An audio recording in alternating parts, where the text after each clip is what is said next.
Thank you, John. Distinguished speakers and participants, good morning from Tokyo. It's my great pleasure to provide opening remarks on behalf of ADBI at this two-day workshop. I'd like to express my gratitude to DG Bruno Carrasco and other ADB colleagues for co-hosting this virtual event. Thank you also to the participants for taking the time to join us in this important workshop. This early morning, the 14th typhoon in 2022 was in the north of Tokyo, but now it's sunny now.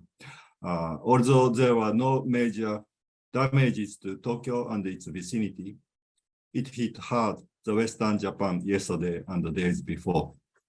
People feel that natural disasters are getting progressively tremendous. Japanese people used to be proud of having 4 distinct seasons every year, but now we have only 2 seasons, and the hot and humid rainy season is longer than the cold and dry season, as if Japan belongs to the monsoon climate zone. The similar trends are also visible in Europe, North America, and China. Heat waves and the forest fires hit these regions last year and this year summer. And surprisingly, they were preceded or followed by heavy downpours and floods. It really makes sense to us that the large corporations and financial institutions in advanced economies are strongly interested in reducing greenhouse gas emissions in response to changing interests and preferences of consumers and individual investors and depositors. In developing countries, however, the mobilization and the involvement of private sector finance are still highly limited. In their public sector, the fiscal space is also highly limited because of fiscal expenditure coping with the impacts of food price and energy price hikes, in addition to the prolonged pandemic. The rising interest rates in the advanced economies are raising the risk of debt crisis in many of these countries. It's obvious that the sustainable development goals and the net zero emission target cannot be achieved without massive investments in infrastructure and society in the global south. Global support is needed for the global south more than ever. It's timely that the G20 Bali Summit, which concludes the Indonesia's G20 presidency, is coming soon, and will be followed by G20 India, Brazil, and South Africa in the years to come. So development finance is a focal point, and it must be innovative in the sense that it must leverage the surge of public interest in ESG investment, the surge of interest of large corporations and financial institutions in sustainable investments, and the rapidly progressing digital technology and other fourth industrial revolution technologies. Development and innovative finance will be discussed at the T7 Japan 2023, which ADBI will host next year as part of Japan's G7 presidency 2023. These issues are closely related to the themes of 3 task forces. The first is development, the second is well-being and sustainability, and the third is science, digitalization, and the future policies. T7 Japan will have another task force, which will be about peace and security, for the obvious reason, and it may or may not be handled by ADBI. So against this background, this workshop examines how to mobilize resources from the private sector innovatively, and the role that should be played by governments and central banks to this end. It will also examine ways to promote green micro and macro-prudential frameworks. With that, I look forward to a truly fruitful exchange of views and opinions today and tomorrow. Thank you very much for your attention. Thank you very much for these remarks, Dean Sonobe. I would now like to hand the floor to Dr. Bruno Carrasco, Director General of Sustainable Development and Climate Change at ADB. Please go ahead, Bruno. Thank you very much, John. Welcome everyone to this ADBI-ADB joint conference on development and innovative finance. And a special thanks to our co-organizer, ADBI, and Dean Sonobe and his colleagues for making this event possible. The Asian Development Bank is committed to positioning itself as the climate bank for Asia and the Pacific.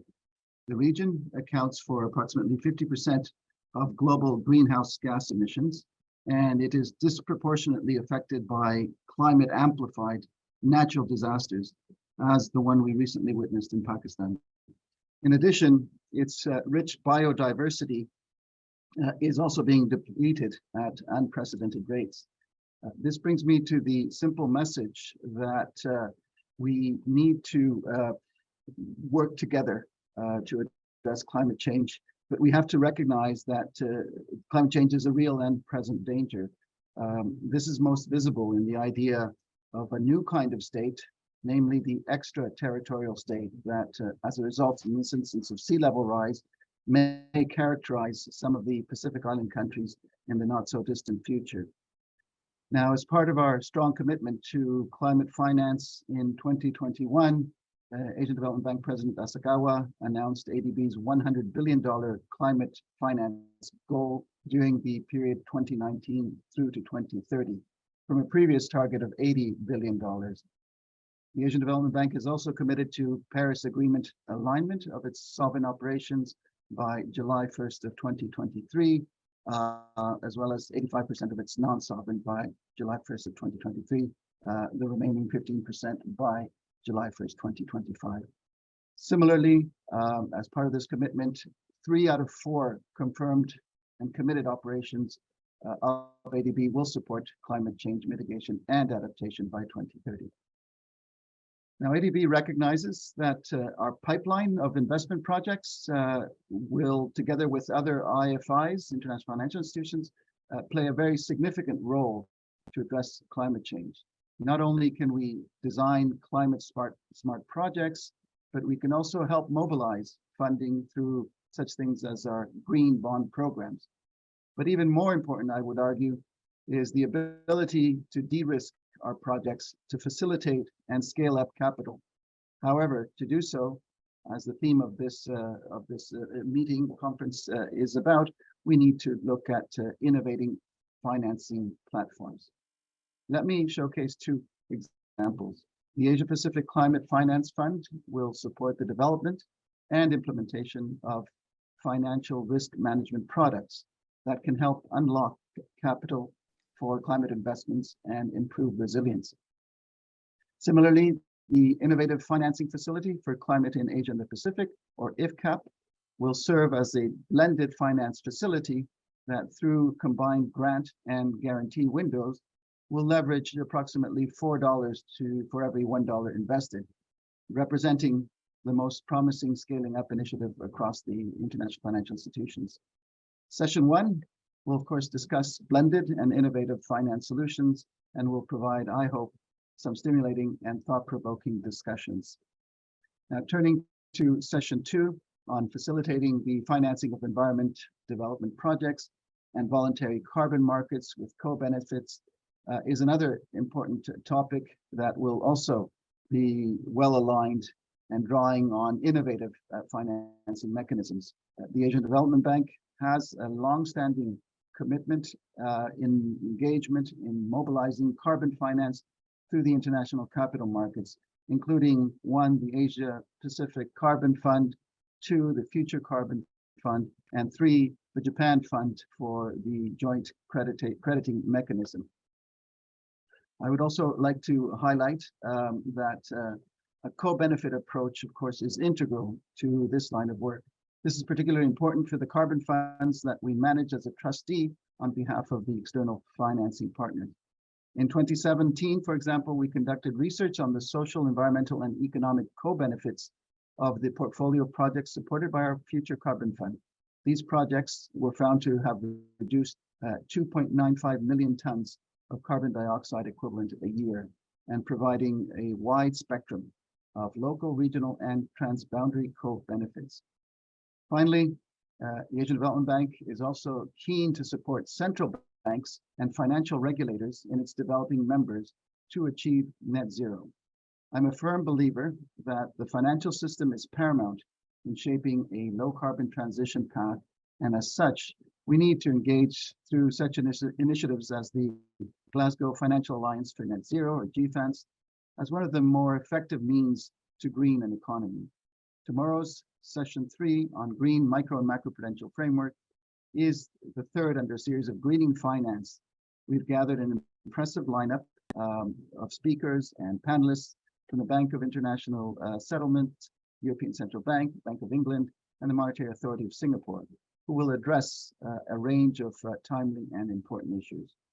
I'm confident that the conference and the world-class researchers that are present and practitioners and regulators will help address many of these important developing challenges. Thank you very much for your attention. Thank you very much, Dr. Carrasco, and also to Dean Sonobe for these opening remarks, which have perfectly set the scene for the sessions that we will have at this event. We will now move directly to session 1, which is entitled Blended Finance, Innovative Finance, and How to Mobilize Private Sector Money for Sustainable Development. In this session, we will have 2 speakers, 2 discussants. We will also have a keynote speech at the end, and then we will have a Q&A session to conclude the session. So first of all, let me briefly introduce the 2 main speakers. The full bio of all of the speakers is provided online. The link is in the chat to the details of that, so I will not provide a full outline of the bio, but the first speaker is Mr. Akiv Merchant, who is Associate Director of Training and Education at Convergence, and he will discuss blended finance, financing constraints and proposals. The second speaker is Ms. Yolanda Yun Zhu, who's Operational Lead for Sustainability and Climate Finance at the International Finance Corporation, and she will discuss private sector finance for green and biodiversity projects, impact investment, and possible roles of advanced economies. So firstly, let me invite Mr. Akiv Merchant to present first, and we will then move directly to the next speaker, and then I will introduce the discussants. So Akiv, please go ahead. I'll hand the floor to you now. Great, thank you very much indeed. And I have some slides to share. So should I share that myself, or please do so, is that going to be beamed up? Okay, very good. Yes. Can you see my screen? Yes, we can see it. Perfect. Yes, Brilliant. Go ahead. Fantastic. Well, thank you very much, Dr. Burney, Dr. Sonobe, Dr. Carrasco. Thank you very much for having me here today. It's an honor and a pleasure to be here with all of you and to have this important discussion around blended finance and the role that blended finance can play in terms of mobilizing additional private finance towards climate and other SDGs. So I'm going to spend the next 20 minutes or so talking through some first principles with respect to blended finance. What is it? How does it work? What are some of the challenges and issues? And then we will talk through 2 specific examples from the MDB and DFI communities around balance sheet optimization and mobilization of private finance towards climate-related projects. And hopefully that will give everyone an idea in terms of blended finance and how you can bring some of this to life in terms of some of the projects that all of you work with. So with that, let's get started. But before that, I just wanted to let you know who we are, who is Convergence, and what do we do. Convergence is the global network for blended finance. We have been set up around 7 years ago by the Government of Canada and a range of other global governments to support and to create an ecosystem for good practice blended finance transactions. So we have a market acceleration program wherein we provide grants to early stage innovative transactions, many of them in the Asia Pacific. And we also have a program around building a community of practice with respect to blended finance transactions, matchmaking, case studies, and so on. Now, let's start with first principles in terms of what is blended finance. How do we define blended finance? In this case, blended finance is really defined as the use of development funding or development capital, specifically from public and or philanthropic funders. So this could be the Gates Foundation, the Rockefeller Foundation, USAID, DFAT in Australia, with the express intent and purpose of mobilizing private capital on market terms into blended structures. So you've got all these various public and philanthropic funders coming in with concessional financing. Concessional financing could be a function of price, it could be a function of tenor, it could be anything that's asymmetrical or non-market in terms of an intervention, but the express intent and purpose is to mobilize that private capital that's sitting on the sidelines on market terms into blended finance structures. Now, I think it is important for me to draw a distinction between this definition and the MDB and DFI working group definition on blended concessional finance, which essentially talks about public on public blending. So for example, if you have the government of Canada providing Asian Development Bank with some fund financing, Asian Development Bank blends that with its own account and gets money out of the door. That is blended finance insofar as the MDB DFI definition is concerned. But what I'm here to specifically talk to you about is the mobilization of private capital on market terms. So I just wanted to draw that distinction before we move on. Now, we've analyzed and looked at a whole range of different blended finance transactions, and there are three typical characteristics that come to the fore. Number one is leverage. And by leverage, I mean specifically financial leverage. And what I mean by leverage over here is the amount of additional private finance mobilized on the backs of each dollar of concessional financing.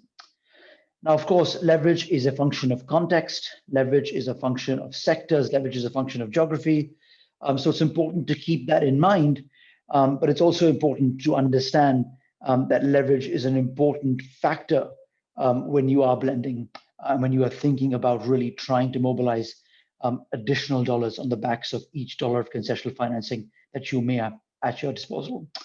And number two is impact. And arguably, this is the most important characteristic, because the idea behind these transactions and behind these structures is all of them have to contribute towards the SDGs. However, it's important to me to underscore the fact that not all parties in a blended finance transaction need to have development impact as their driving force or North Star. Inherent in the definition of blended finance, as I mentioned, is the development funding. And development capital providers have impact as their North Star. But as they mobilize commercial capital providers, those commercial capital providers are purely looking for market-beating returns. And development impact is tangential to what the outcomes that are achieved. So development impact is really, really important, but for the development capital providers. And number three, of course, is returns. As you look to mobilize private capital within a transaction, private capital is, of course, seeking positive financial returns. Returns, of course, can range from concessional to market rate, depending on the type of investor. So it's really important for us to build business models that have underlying cash flows that can pay back those investors over time. This is why when you think about mitigation versus adaptation, there's been a lot more blending in the mitigation space than the adaptation space, because it's really, really hard to build underlying cash flows when, for example, you're talking about mangrove restoration, as opposed to putting down a wind farm, as an example. Now, what are some key barriers or issues that impede capital flows into developing countries? And I've listed some on the screen over here, so I won't talk to each and every one of them in the interest of time, but I will mention a couple of them because I think they do merit a deeper discussion. I think number 5 is really, really important. As we try to mobilize pension funds, insurance companies, large institutional investors, it's really important for us to understand that these private institutional investors have limited mandate and incentives in terms of investing in transactions or projects that are non-investment grade in nature. All of these investors have a fiduciary responsibility. And so we have to think about taking individual transactions and individual assets that are sub-investment grade and bundling them and structuring them in a way that can draw in participation from these investors who would not be able to participate otherwise. So I think that's the most important point I want to convey from all of these over here, because in the examples that I'll talk through a little bit later on, this point is really, really important to bear in mind. Now, at the end of the day, as you all know, risk and returns are the two paradigms along which investors make capital allocation decisions. We've mentioned earlier some of the risks, and here are some of the drivers of financial returns insofar as a range of different projects are concerned. And the challenge that we really face when we look at mobilizing or trying to finance transactions in challenging geographies is that there's a risk-return imbalance. If risk-adjusted returns are less attractive than other comparable investments to investors, that will impede capital from flowing into the geographies and sectors that we all care about. So how do we balance this risk and return interplay? And that's really the paradigm of blended finance. Because there's two things that you can do. You can either shift risks and or mitigate risks, or on the other side of the equation, you can enhance returns. And this is some of the ways in which you can do both those things. On the shifting risks side of the equation, you can limit downside loss exposure through a first loss mechanism. You can improve creditworthiness. You can provide guarantees and insurance. You can provide viability gap funding and so on and so forth. And on the managing returns side of the equation, you can provide incentives for successful performances. You can top up returns through interest rate subsidies and so on and so forth. So that's really the interplay of blended finance, managing returns and or shifting or mitigating risks. Now, most of the transactions that we've seen, or most of the transactions that we come across on a daily basis, are on the shifting risks side of the equation. Because as we deal with a variety of concessional capital providers, primarily from the OECD DAC countries, they are primarily interested in shifting risks as opposed to managing returns, because shifting risks is seen as a much more politically palatable option as opposed to enhancing returns or managing returns for private investors. Now, this might be familiar to many of you on the call today. This is in essence the capital asset pricing model. This is the framework that investors use when they make capital allocation decisions. As you can see, we've got expected risk on the x-axis, expected return on the y-axis. And now most of the transactions that we come across, whether it is in Nepal, whether it is in Malawi, whether it is in Laos, they all fall on the right-hand side of this blue line, of this upward sloping blue line, which represents the expected line of fiduciary investors. Transactions that fall on the blue line, on the left-hand side of the blue line, are balancing the risk and return interplay for fiduciary investors who are looking to maximize both. Unfortunately, transactions that we come across fall on the right-hand side of the blue line. So as I mentioned, you can either move a transaction from A to B or from A to C, or you can do a combination of the two. And that essentially is the goal of blended finance, is to create acceptable risk return profiles, to mobilize that private sector capital that's sitting on the sidelines, but not being mobilized into transactions for a variety of different reasons that we spoke about earlier. Now, you can do this in a few different ways, in a few different flavors. These are not mutually exclusive. So you can have transactions that have funded risk participation. So you have concessional debt or equity within the capital structure, essentially creating acceptable risk return profiles, or essentially enhancing the returns for a range of different investors. You can provide unfunded risk participation through the form of a guarantee or risk insurance. You can also indeed provide grants at the outset to prepare and to really prep these projects to create a pipeline of bankable projects because of the and take off some of the early stage risk off the table. Or you can provide technical assistance as well to strengthen the implementation of these projects and thereby reduce risk. And many of the transactions that we come across have a combination of these 4 different archetypes. Now, it's important for me to mention, because I'm speaking to folks who are working with the development banks primarily, that you're primarily working with private investors on the debt side. And as you can see, when we looked at all of the ODA countries, only about 145 of them are rated. The median rating is about a B+ for these countries. And so if you apply B+ as the sovereign ceiling, many individual borrowers will be 1 or 2 or 3 notches below the sovereign. So it is really, really hard based on this mathematics to really mobilize private investors who have fiduciary responsibility into these transactions and into these sectors and into these geographies. So what can you do?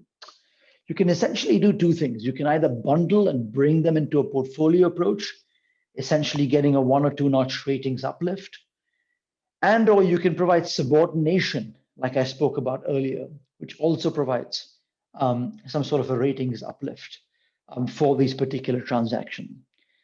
Now, how does that manifest?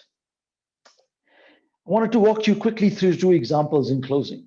One is the IFC's MCPP program.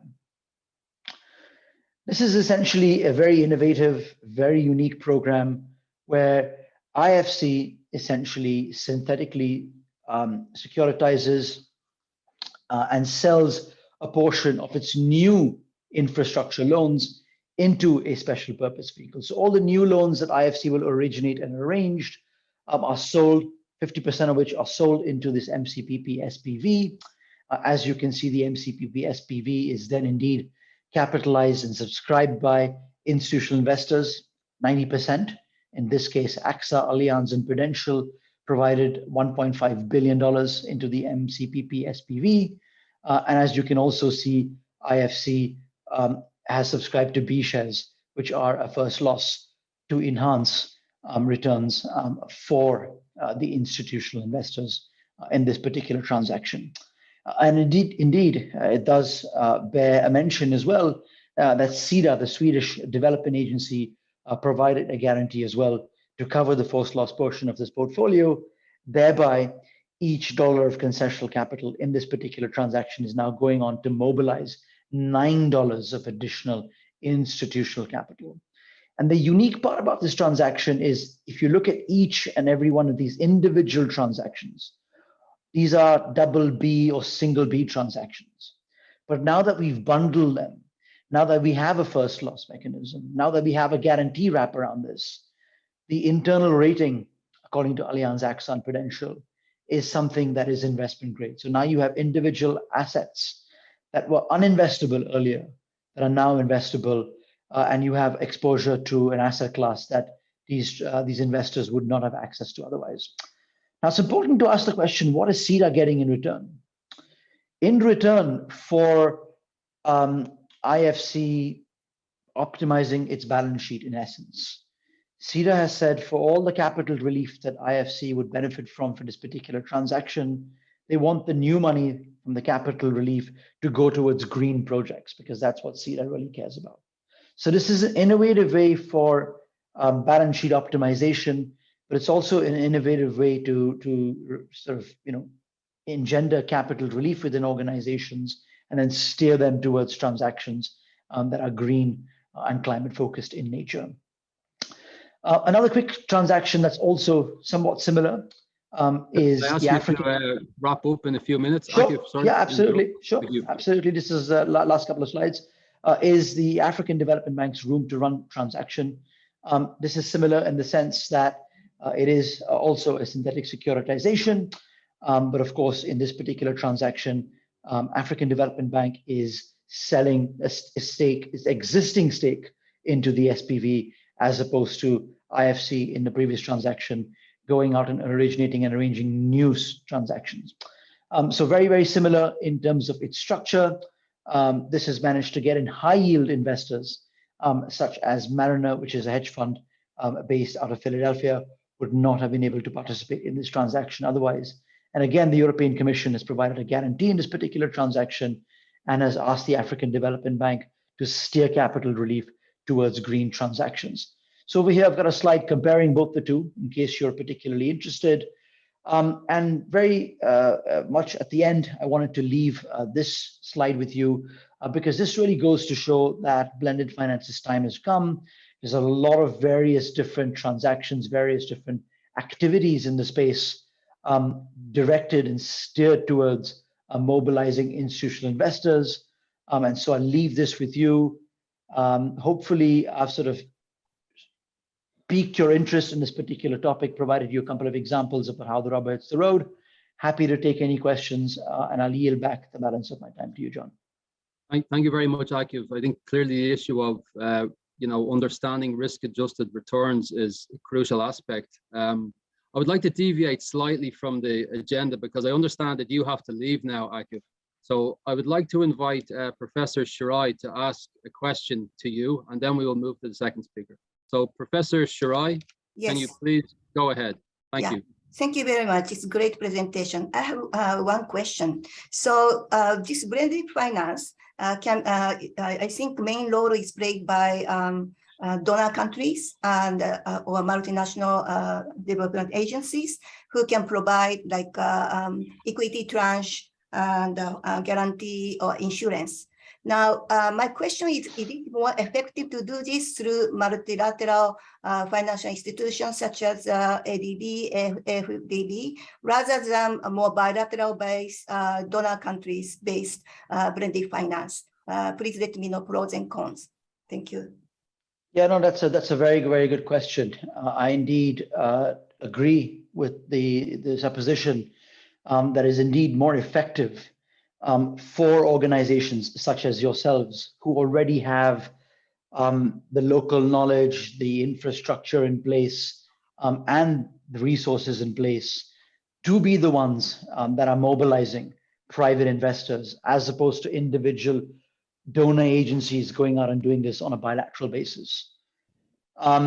Organizations such as the African Guarantee Fund, if you're familiar with, or the Private Infrastructure Development Group, if you're familiar with them as well, PIDG, have also been set up in and within the same vein in terms of acting as organizations that can be capitalized and supported by bilateral agencies who can then go and do this on a wholesale basis as opposed to doing this on an individual basis. So I definitely agree with that premonition.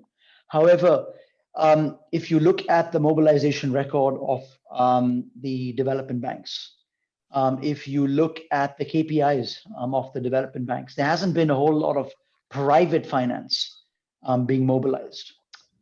And so that's really the focus of the various different bilateral donor agencies. They really want private finance to be mobilized.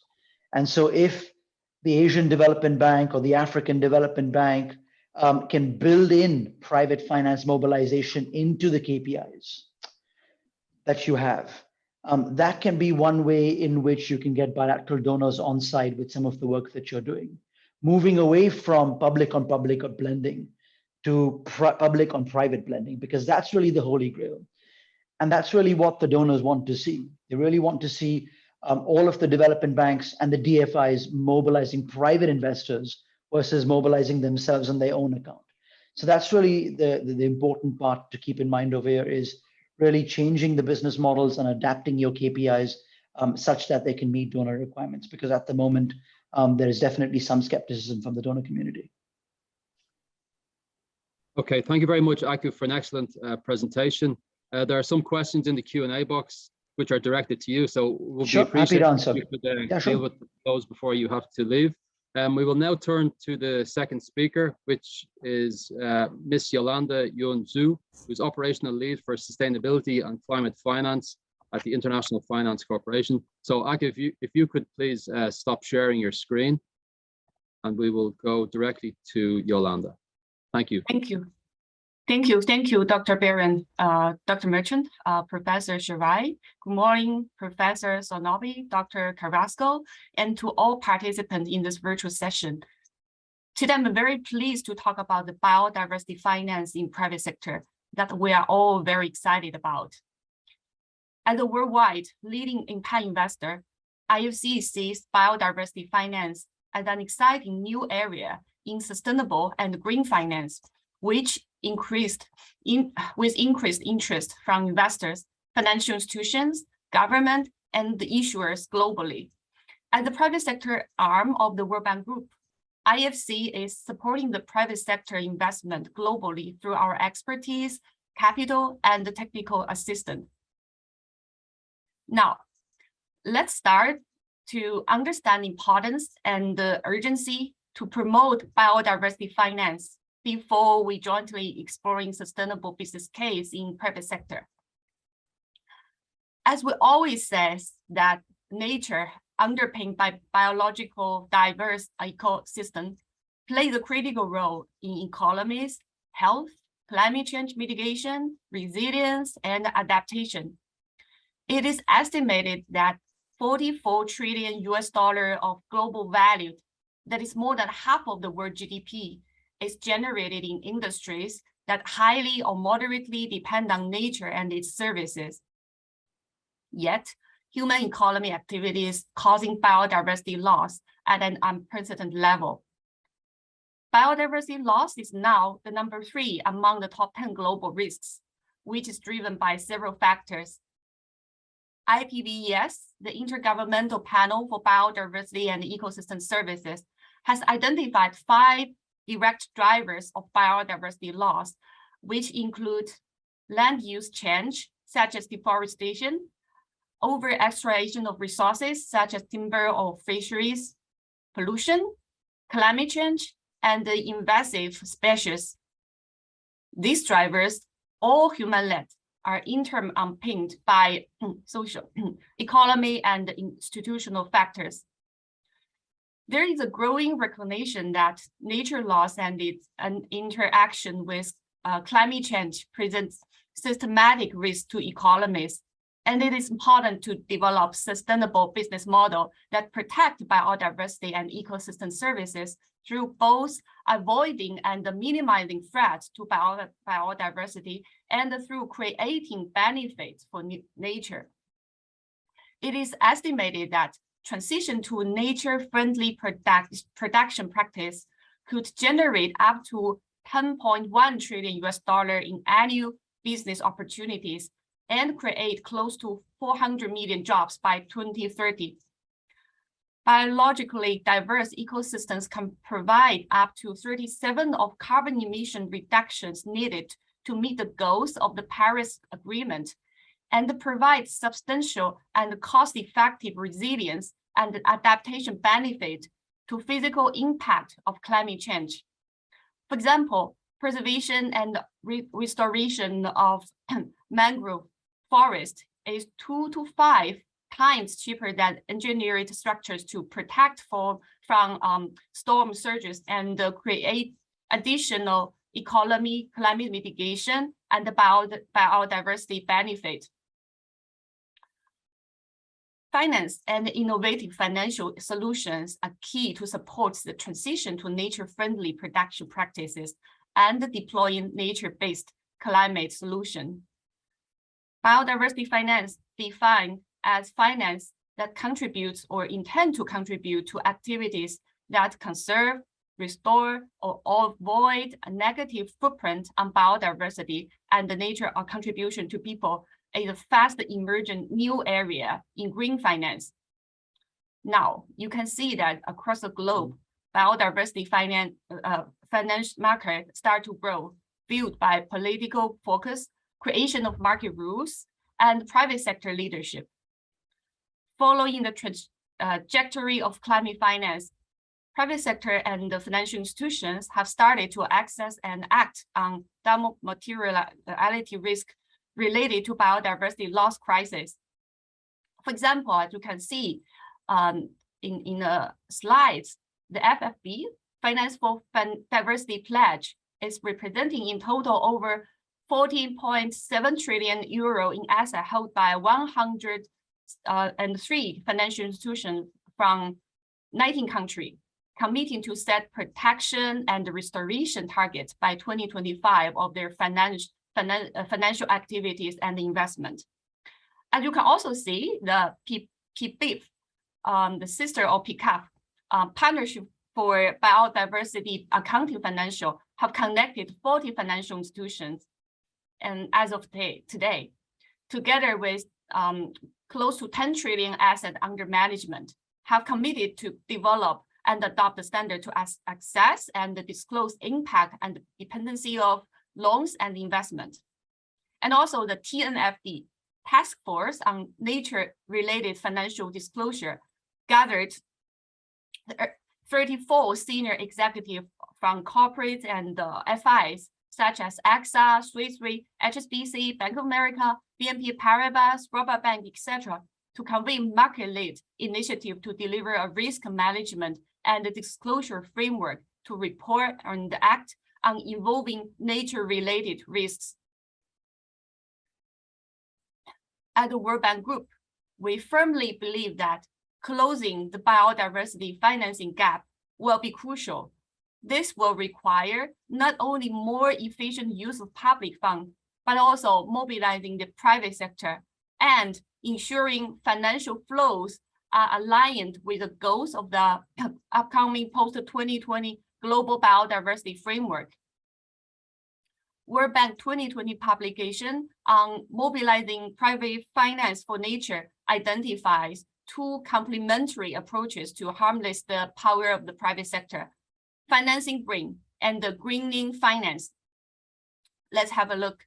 So on opportunity side, with greening, financing green, we refer to the ability of improving the cash flow associated with ecosystem services, such as carbon sequestration, timber provision, and leverage that to generate bankable projects and promote the conservation and sustainable use of nature.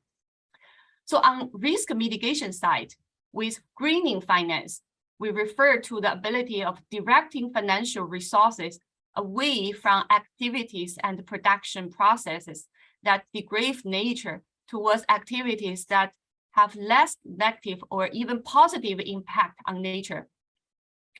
Hence, we believe that financial institutions and the DFI will play a key role in, on one hand, identify and managing risk to which private firms are exposed. On the other hand, identify opportunities associated with transition to a nature-smart economy. Now, you can see quite a broad spectrum of private sector investment transactions recently related to biodiversity finance, including debt or equity funds, green bonds, emerging blue loan or blue bonds, sustainability-linked bonds, performance-based financing, index-based insurance, carbon credit, etc., etc. I would like to showcase an example of blue finance in private sector that we piloted collaboratively with ADB and various other partners over the past 2 years.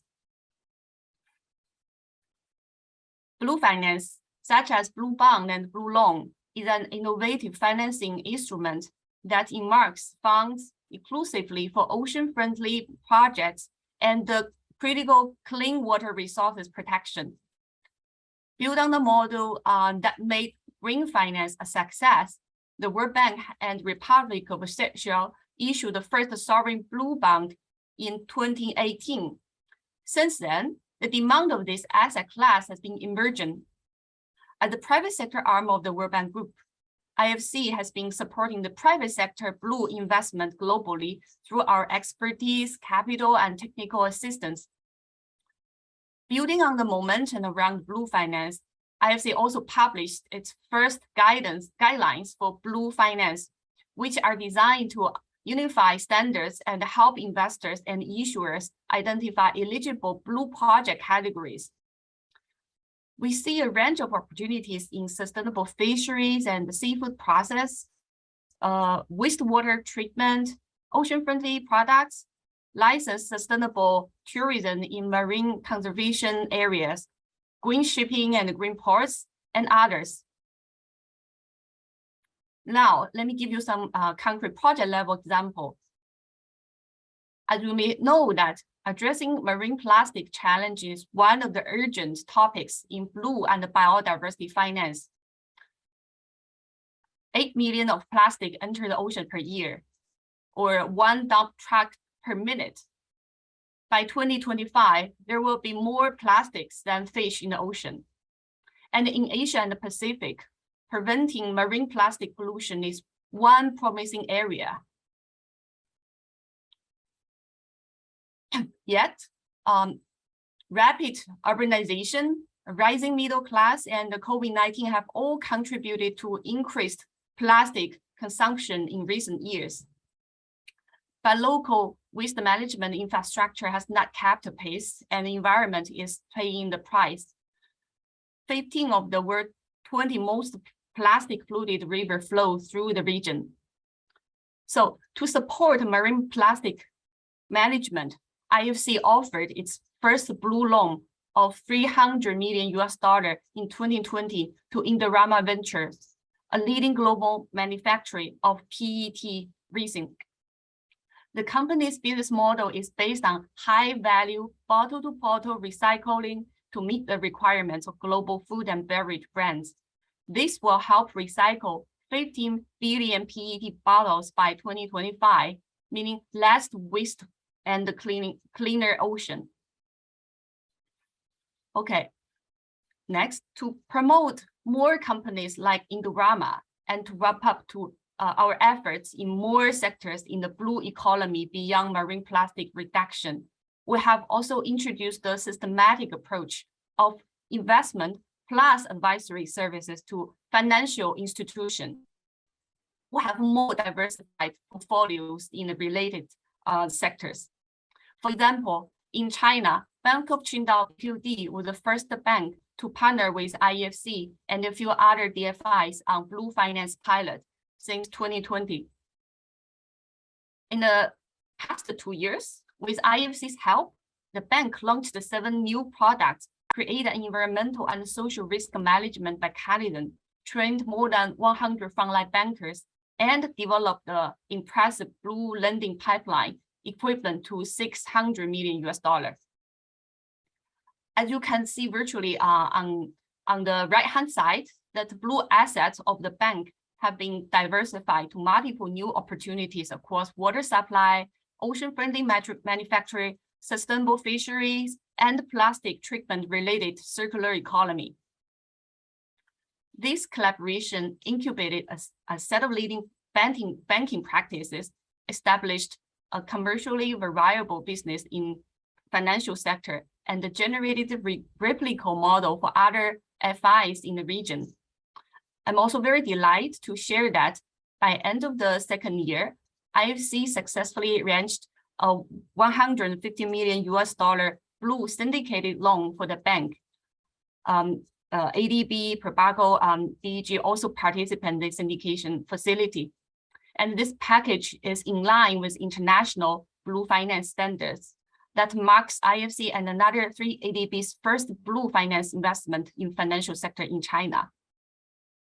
So as you also know that for financial institution, it is very crucial to understand how to develop bankable and sizable blue assets for investment and create a new ENS safeguard for blue sector.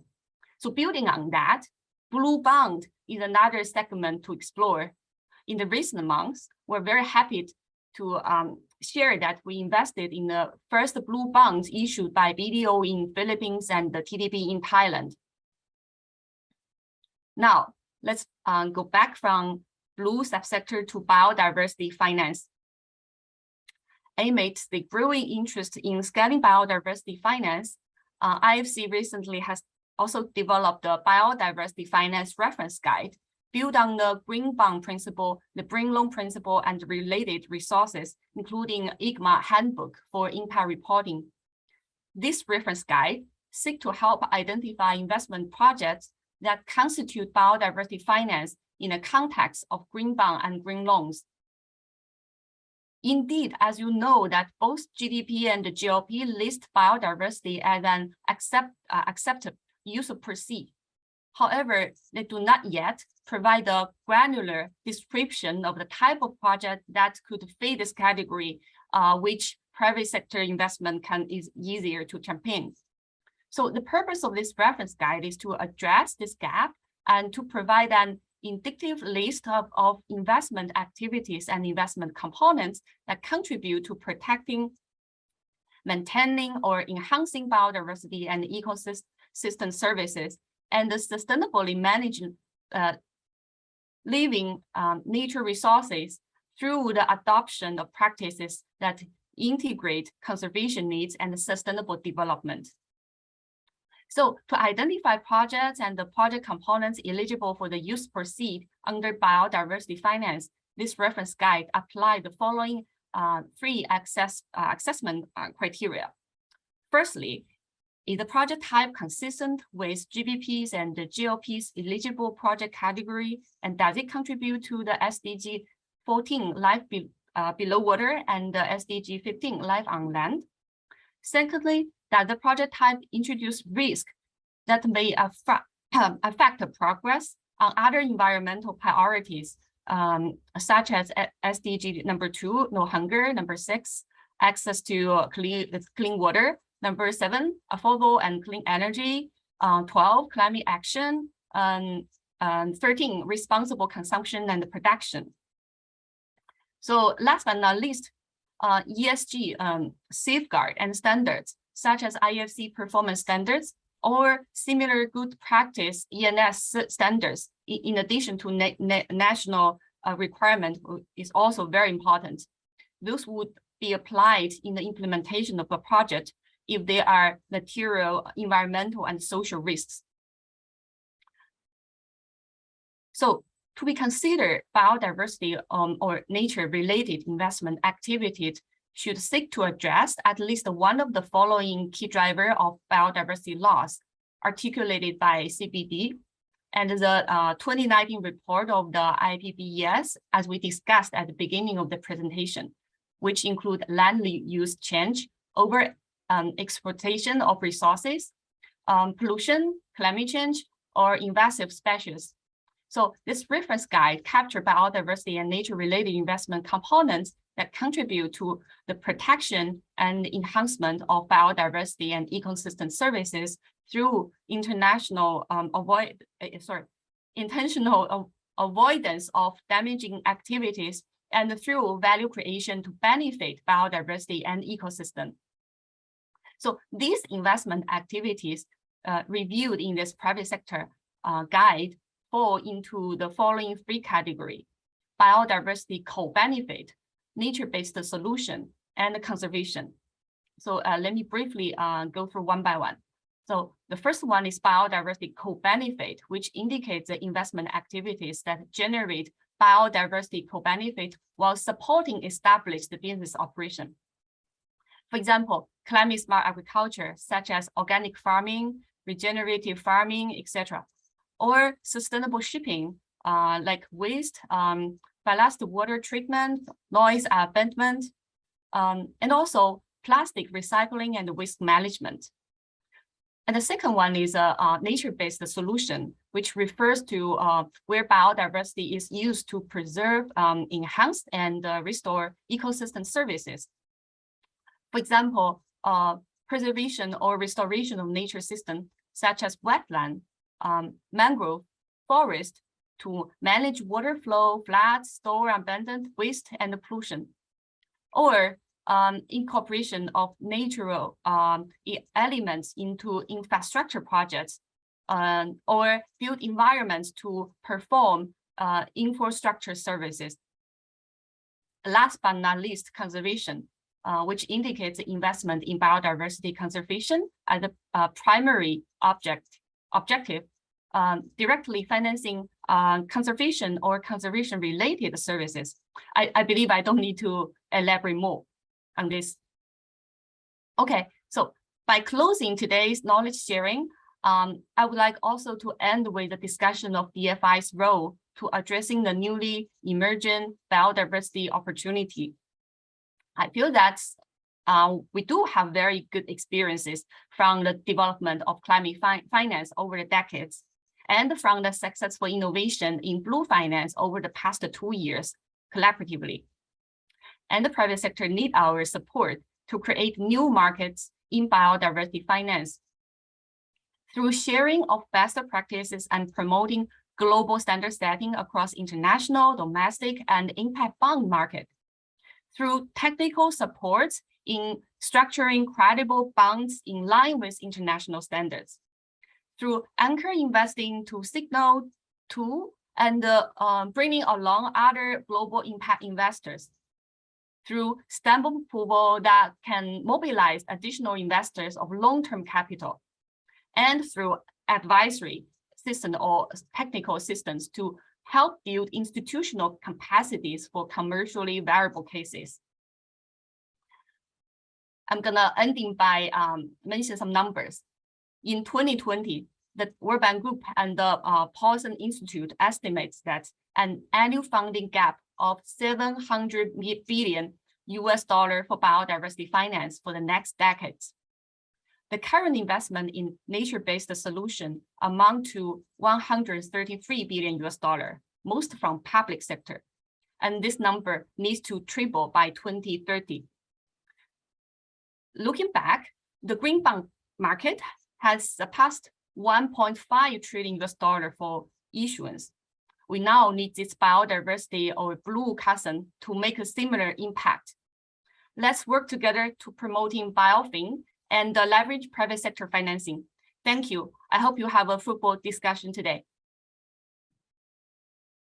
Thank you very much, Yolanda, for an excellent presentation. I think you've clearly highlighted that there's a need to understand in greater detail the investment opportunities in biodiversity, and also linking that to the taxonomy more broadly related to sustainability.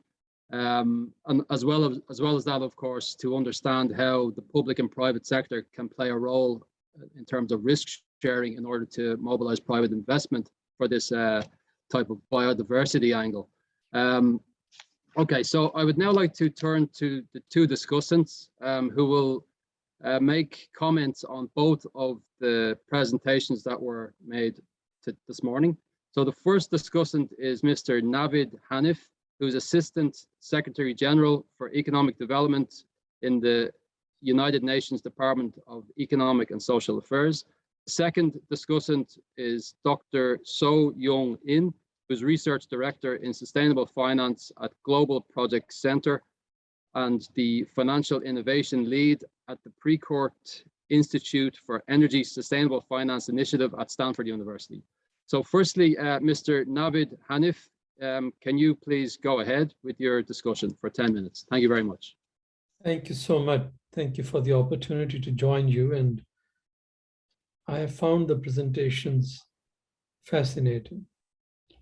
They have dealt with the issues in a very concise and focused manner. Let me just make a few comments on Arkev's presentation and then Yolanda's, and I want to give you another dimension of looking at this issue. On blended finance, yes, it's one modality which can help in leveraging private capital. But he also acknowledged there are 65 countries which are not even rated. What I have witnessed, blended finance doesn't go where it is needed. It's usually go to middle income countries who have the capacity to use this modality.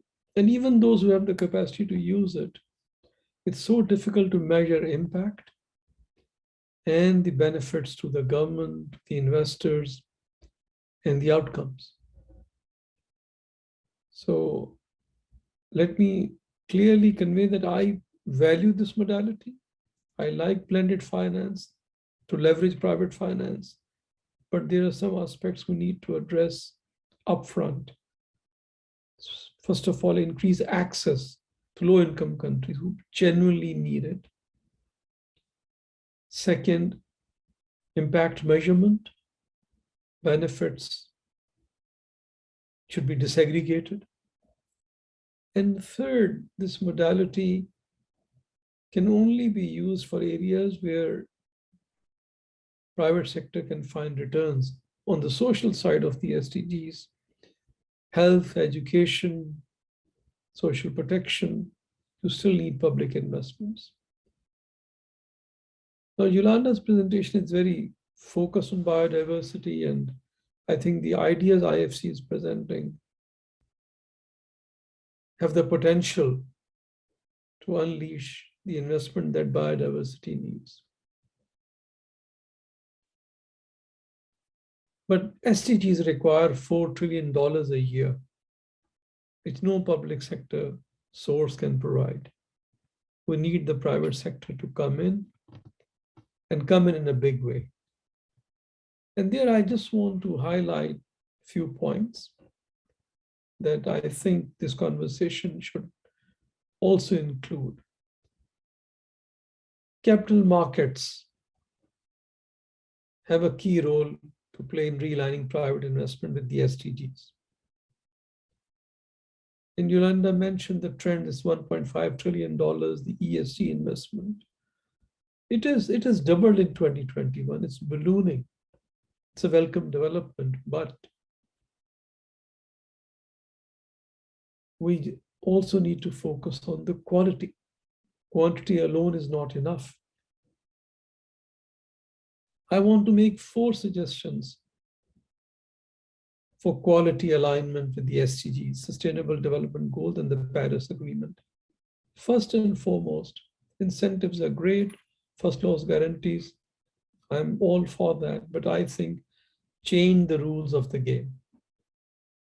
As long as it is profitable to run environmentally or socially unsustainable businesses, there will be misalignment between the goals of society and business. Carbon pricing, regulatory changes, and other policies are necessary to correct the misalignment with the 2030 agenda. And the current crises of energy, food, and financial contraction are somehow also taking us away from the SDGs and the climate goals. So we need to change the rules of the game. Second, improve corporate disclosure. The establishment of the International Sustainability Standard Board is certainly a step in the right direction. But I don't want this to take us to a low ambition baseline. Ambition should be around the 2030 agenda. Both policymakers and investors need to understand the impact of companies on people and the planet for making the decision. Third, reporting is great, but we should also promote forward-looking information on sustainability matters. Companies should also go beyond the current practices and share their future strategies. This means they should publish credible sustainability plans with measurable targets, for instance, on carbon emission reduction. Fourth, and finally, reinforce the credibility of sustainable investment products. I don't need to tell you, media coverage abounds how many products are presented as ESG or sustainable products, and they did not meet the criteria on detailed scrutiny. So no greenwashing, no blue washing, no rainbow washing. We need credible, sustainable investment products in capital markets. What are we doing? UNDESA, the department I represent, we engage both policymakers and private sector. Policymaker, we have the interagency task force that produces Financing for Sustainable Development report. 62 organizations come together to generate those policy recommendations. It includes the World Bank, IMF, WTO, Financial Stability Board. Everyone comes around, and we are shaping their policies in the 4 aspects I mentioned. Lastly, we also brought together 30 CEOs, Global Investors for Sustainable Development Alliance. They have developed a definition on which they agree on the SDG investment. They also have recommendations for the MDBs. and they're also improving their own governance and practices. And they are developing a few vehicles to advance investment in infrastructure. So these are some of the reflections for this conversation, but the quality of presentation is commendable. But we should always try to look at all dimensions of the issue. And that's what I was trying to present, that incentives are great, blending is also important. Biodiversity focus, yes, private sector has to go there, but adaptation, mitigation, SDG alignment could also be achieved through major public sector regulatory shifts. Combination of incentive, carrots and sticks should come together, but this is time to change our capital markets. Thank you for the opportunity. Thank you very much, Mr. Hanif, for these excellent and insightful comments. I would now like to turn to the next discussion, which is the discussion by Dr. So Young In, who is Research Director of Sustainable Finance at Stanford University. So she will provide comments for the next 10 minutes. At the end of that, I would like to give Yolanda just a couple of minutes to respond. Then we will have the keynote speech by Professor Shirai, and then we will have a larger Q&A round. So please go ahead, Dr. So Young In. Go ahead. Thank you. Thanks, John. First of all, thanks for inviting and listening to what is happening in the actual crypto market. It's amazing, and then it's really insightful to hear from convergence and IFC cases. So I prepared some slide which is well fit into the two presenters and also Mr. Hanif discussed. So what we are doing. So basically, while you're really busy, deploying capital and running blended finance, I do research. I study what's a blended finance, and who are the new stakeholders, who is existing stakeholders, what are the challenges, and then how can we really integrate them too, and then how that actually feed into build scholarly foundations, and what is more like a strong foundation that we can provide to support this practices that is happening in the capital market. So that's what I do, and then in 10 minutes I will be quickly summarize what I learned from those two presentations. So basically I'm going to skip why this is important, but we are focusing on this funding shortage problem. So it's actually beyond any a single government's budget and so on. So we all understand that this is very important to mobilize private capital. And this is a chart that, where money comes from and where money goes to through what instrument. And then, this is a snapshot between 1 year between 2019 and 2020. And what is interesting is that, this blue part is a public sector, which occupies about 51% of global climate finance, and 49% is coming from private sector. But what is interesting is this part that I want to highlight today is, the rise of the institutional investors. If you see the amount of funding that there are, assets they are managing is huge, but in climate finance, their presence is still weak. And then at the same time, we are having a lot of a rise of the blended finance, but we are also seeing, this is mostly goes to something energy and transportation and mitigation. So, this chart is very interesting statistics that shows, what are the pending challenges. In particular, I became interested in how we can mobilize those institutional investors' money, a private institutional investors' money. And the barriers is, we haven't reached to a strong consensus on market. What it means is, what are the financial incentives to invest in those, sustainable project or assets or portfolios and so on. And this is particularly important as presenter Akif mentioned that, for the fiduciary bonded investors, having this, financial compatibility between those sustainability project or impact and then financial incentives is important. And this is interesting survey that is done with 582 institutional investors around the world. And then what they're saying is, the lack of standards, lack of data access, or concern about the underperformance of the investment is, a major barriers for them to change their investment strategy and investment models. So I am actually getting many questions from bilateral banks or multilateral banks or commercial banks or policymakers in broader term, what should we do to make this transition on time, on budget? And then, the simplest is to say is, basically you can deploy capital more. But the thing is, we need to, at the same time, work with the private sector and mobilize more investment capital at scale. So in order to do that, direct investment is very important.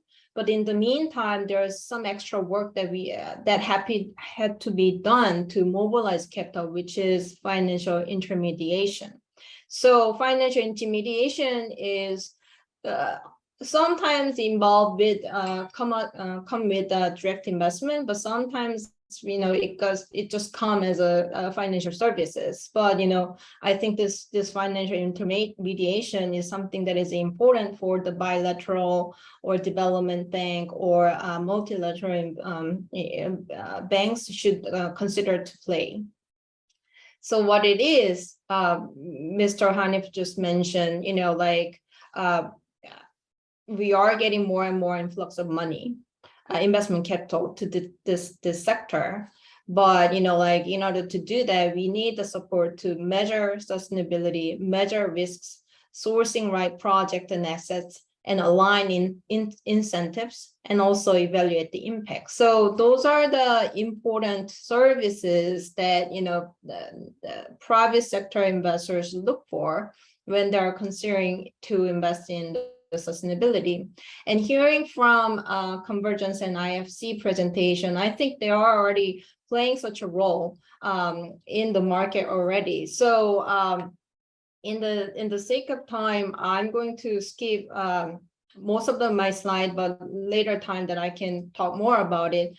But I want to share one of the research that I did for how can we innovate the financial intermediation for sustainable innovation. So what the financial intermediation should do is different. So I'm going to skip a lot of part, but basically traditional intermediation theory said financial intermediator should lower the cost of the service and also provide the information. But sometimes what we are seeing today, the market trend is a little opposite. We are getting high intermediation fee, but we are still suffering information asymmetry. So there, as an academic researcher, I think we need to update this intermediation theory to serve those issues that is still outstanding in the today's capital market. So in my recent research, I built 3 new intermediary function already mentioned by some of them already mentioned by Ms. Yolanda and also Akif. Is the first one is anchoring. So basically still need a small amount of funding, but you can take a first loss risk. And the second is more it's about networking information sharing, knowledge sharing, and so on. And then maybe in this one, you can involve like a small amount of funding, but at the same time, public sector or something that is credible institution should stay in the long-term project and be able to store and distribute the transparent information about the asset, project, or portfolio. So that's a balanced level I named for. The next part, the last one is boundary spanner. So basically, we need more funding to flow in. So we have to go out there and try to really source what are the potential investors who might be interested in also align with those sustainable projects. And then, what are their, like a particular barrier to those investors. Like even if we kind of group everyone as like a private investors, but they might have very different return and risk profiles and different preferences and so on. So we gotta really understand, like this diverse, diversity of the private sector investors, and then try to really mobilize them. So I think those three are a very important intermediary function to play. This is the full papers that I wrote on those new intermediation function. But when I present this one in full, like I often get a question, then okay, I understand this new intermediation function is really important to address like a current like a funding challenges that we are having. Who should play this role? So when I'm presenting this in like for example market led or like a developed countries, there are some mature like financial institutions who are willing to take some more risk or like some more roles to generate impact. But like in some countries or like that is whose financial market is less developed, or like the countries that whose economy is highly state-led, then like that might be a public sector to consider to play some of those new intermediation roles. So again, to mention those examples that two presenters shared is I think a good example that how this like a conceptual intermediation function can be played in to the actual project. And I'm really glad to learn more about those projects and like share about like my framing of this market practices. Thank you. Thank you very much, Dr. In, for these comments. I think you raised a very important point about the role of intermediaries as a catalyst for stimulating investment, not at different scales of initial investment, but also across different sectors. So I think that's a point very well taken. I would now like to ask Yolanda if she could spend a couple of minutes responding to the two discussants. Unfortunately, our first speaker had to leave, so it will only be Yolanda who will respond to the discussants, and then we will move to the next section of the program. So Yolanda, please, can you go ahead for 2 minutes? Sure.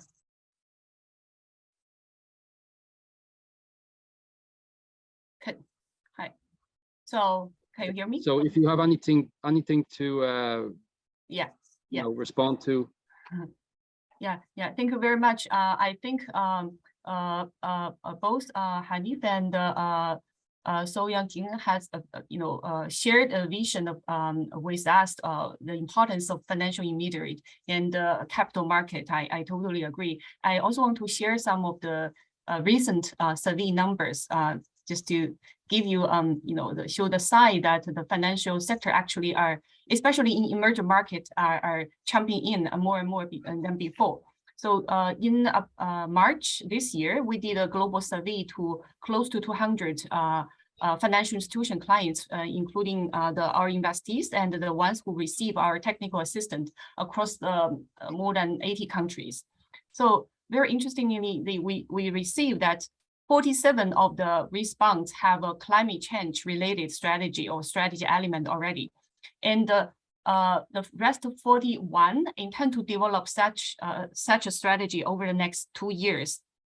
And among the close to 200 financial institutions, actually 2/3 of them came from commercial bank, and the rest from the NBFIs and the funding managers who, primarily provide credit to the emerging markets, to the SMEs and the beneficiaries.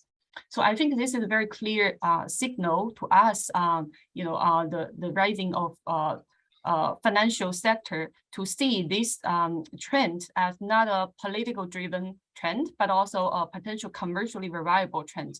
And also, I also want to share two direction that they're playing. One is a greening commercial bank.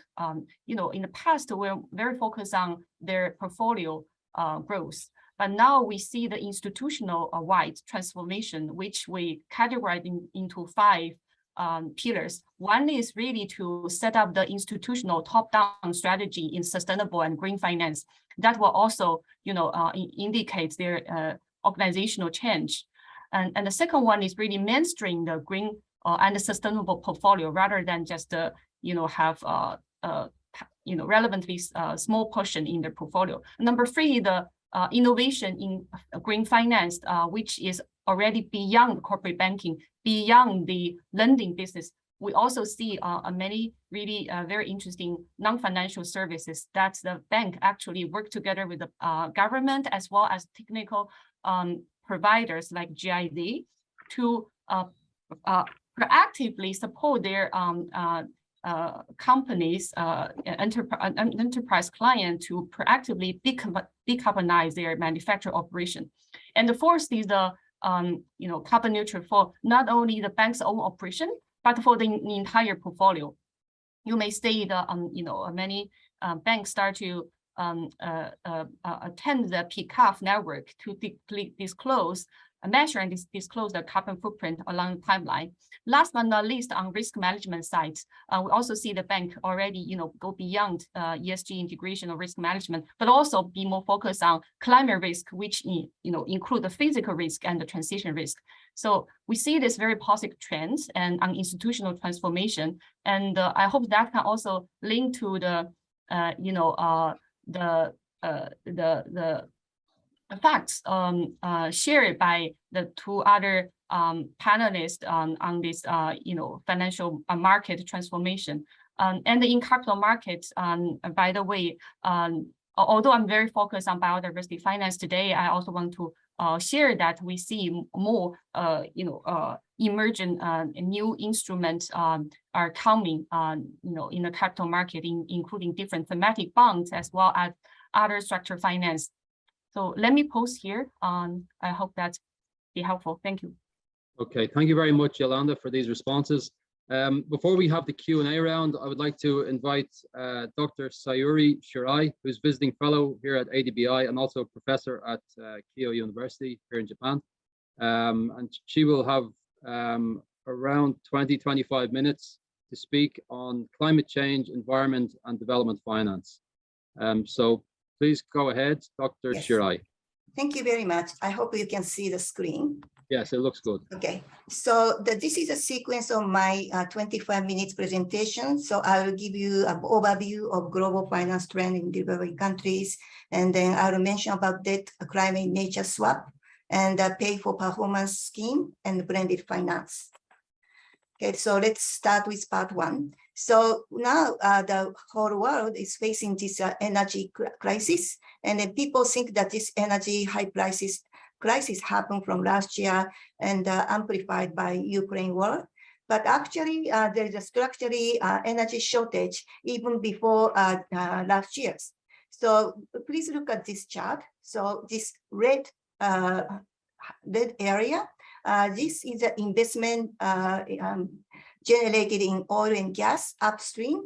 And then over these years, especially since 2015, the investment in the fossil fuel area started to drop, partly because oil prices was sluggish over this period, and also there's trends toward decarbonization. So there was a limited investment in the area of fossil fuel energy area. In the meanwhile, please look at dark blue area. This is a renewable investment. And so while this investment in oil and gas is dropping, but then the investment in renewable energy was not offsetting this drop. So over this period, there was definitely a shortage in the supply of energy. And actually, the whole world should have put more emphasis on renewable energy, but the money was not invested enough. So over this period, from 2021 to 2025, according to IEA, globally, we should invest at least $2.6 trillion per year to meet 1.5 degree scenario. And then at this moment, the actual investment is about 1/3 of this needed investment. So we definitely need more investment globally. And so how to finance is an issue. So let's look at Southeast Asia. And this is two scenarios, and one is stated policy, so status quo scenario. And the yellow dot shows a sustainable development scenario. This is well below 2 degree scenario. So what is expected is that in order to achieve well below 2 degree scenario in Southeast Asia, please look at right-hand side, and then CO2 emission have to cut tremendously. So if we just leave the status quo, we see a greater emission coming from Asia. Now, in order to achieve this well below 2 degree scenario, please look at the lowest panel, renewable energy demand. And we have to increase this renewable energy supply over this period. And so there is a huge gap here to achieve well 2 degree scenario. Now, most of this reduction in the future have to be done in developing countries, but developing countries have a huge debt, and this debt was amplified after COVID-19 pandemics. And then this right now, this debt service burden as a percent of export is growing over this period, and especially low-income countries, they find it very difficult to pay for this external debt. And then what is worse is that sovereign credit rating is downward adjusted, especially for developing countries. So please look at dark blue area.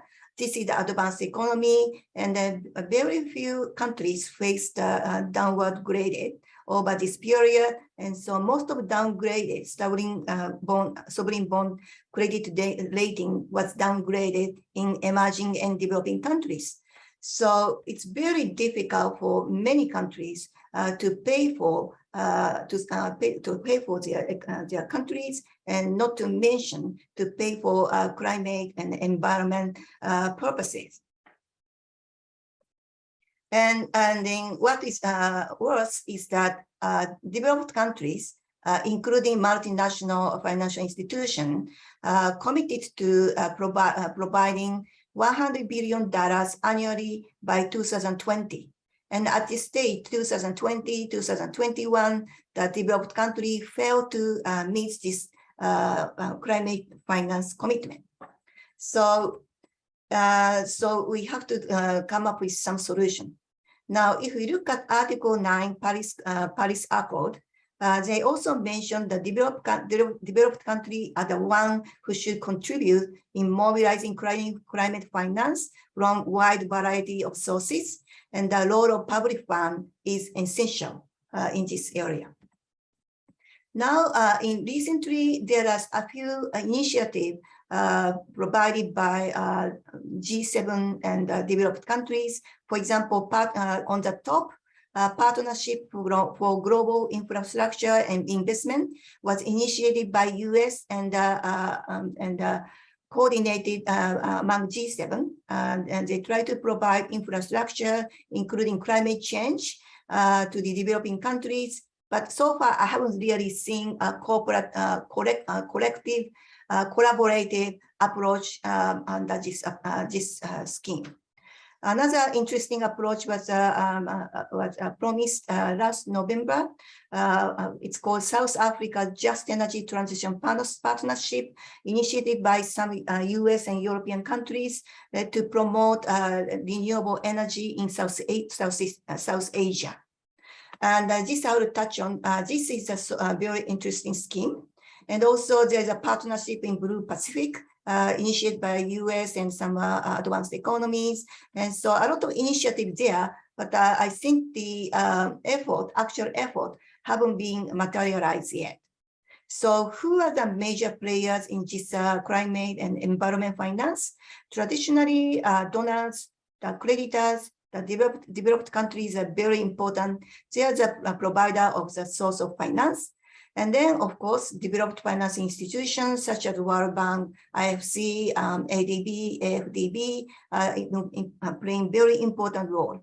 In addition to the bilateral development finance institution owned by advanced countries. And recently, we have a Green Climate Fund created under UNFCCC, and I think the second discussion in the evening, I think the Green Climate Fund will make presentation on this.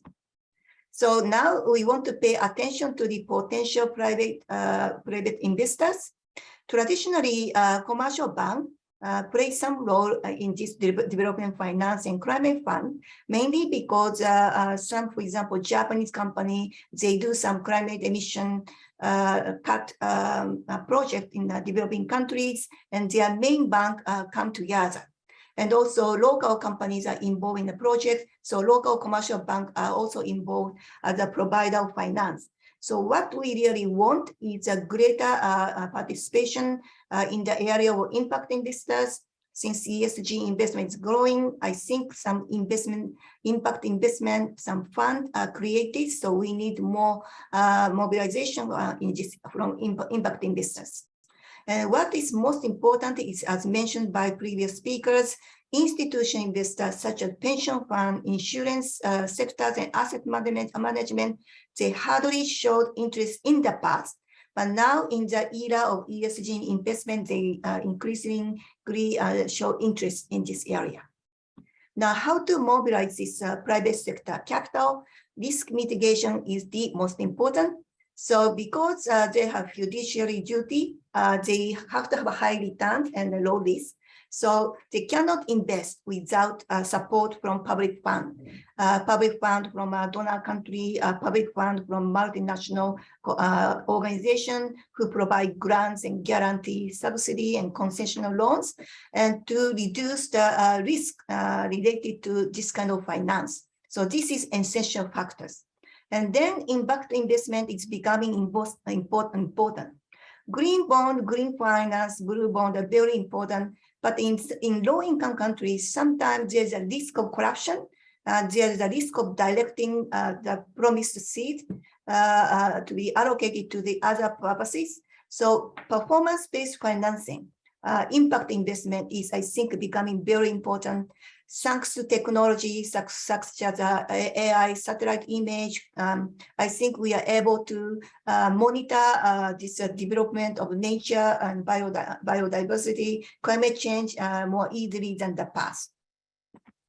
So how we mobilize this, the private capital? So public investors have to take first loss by taking a junior tranche or equity or mezzanine tranche. And then institutional investors, private investors can take senior tranche and mezzanine tranche. So they don't need to take a lot of risk, and they are the first one who get returns. So we need this kind of mechanism. Now, when we talk about environment finance, we have to distinguish between emerging economy and low-income economies. The emerging economies, they have a limited external debt programs. And so their credit rating can be below investment grade, but it's not so low. So blended finance is suitable for this kind of segment, because blended finance, after all, they count on potentially commercialized, bankable, commercializable project. So probably emerging economy is a good target for the blended finance. Whereas low-income economies, it's very difficult because they have a lot of external debt and the credit rating is so low, probably institutional investors are reluctant to participate.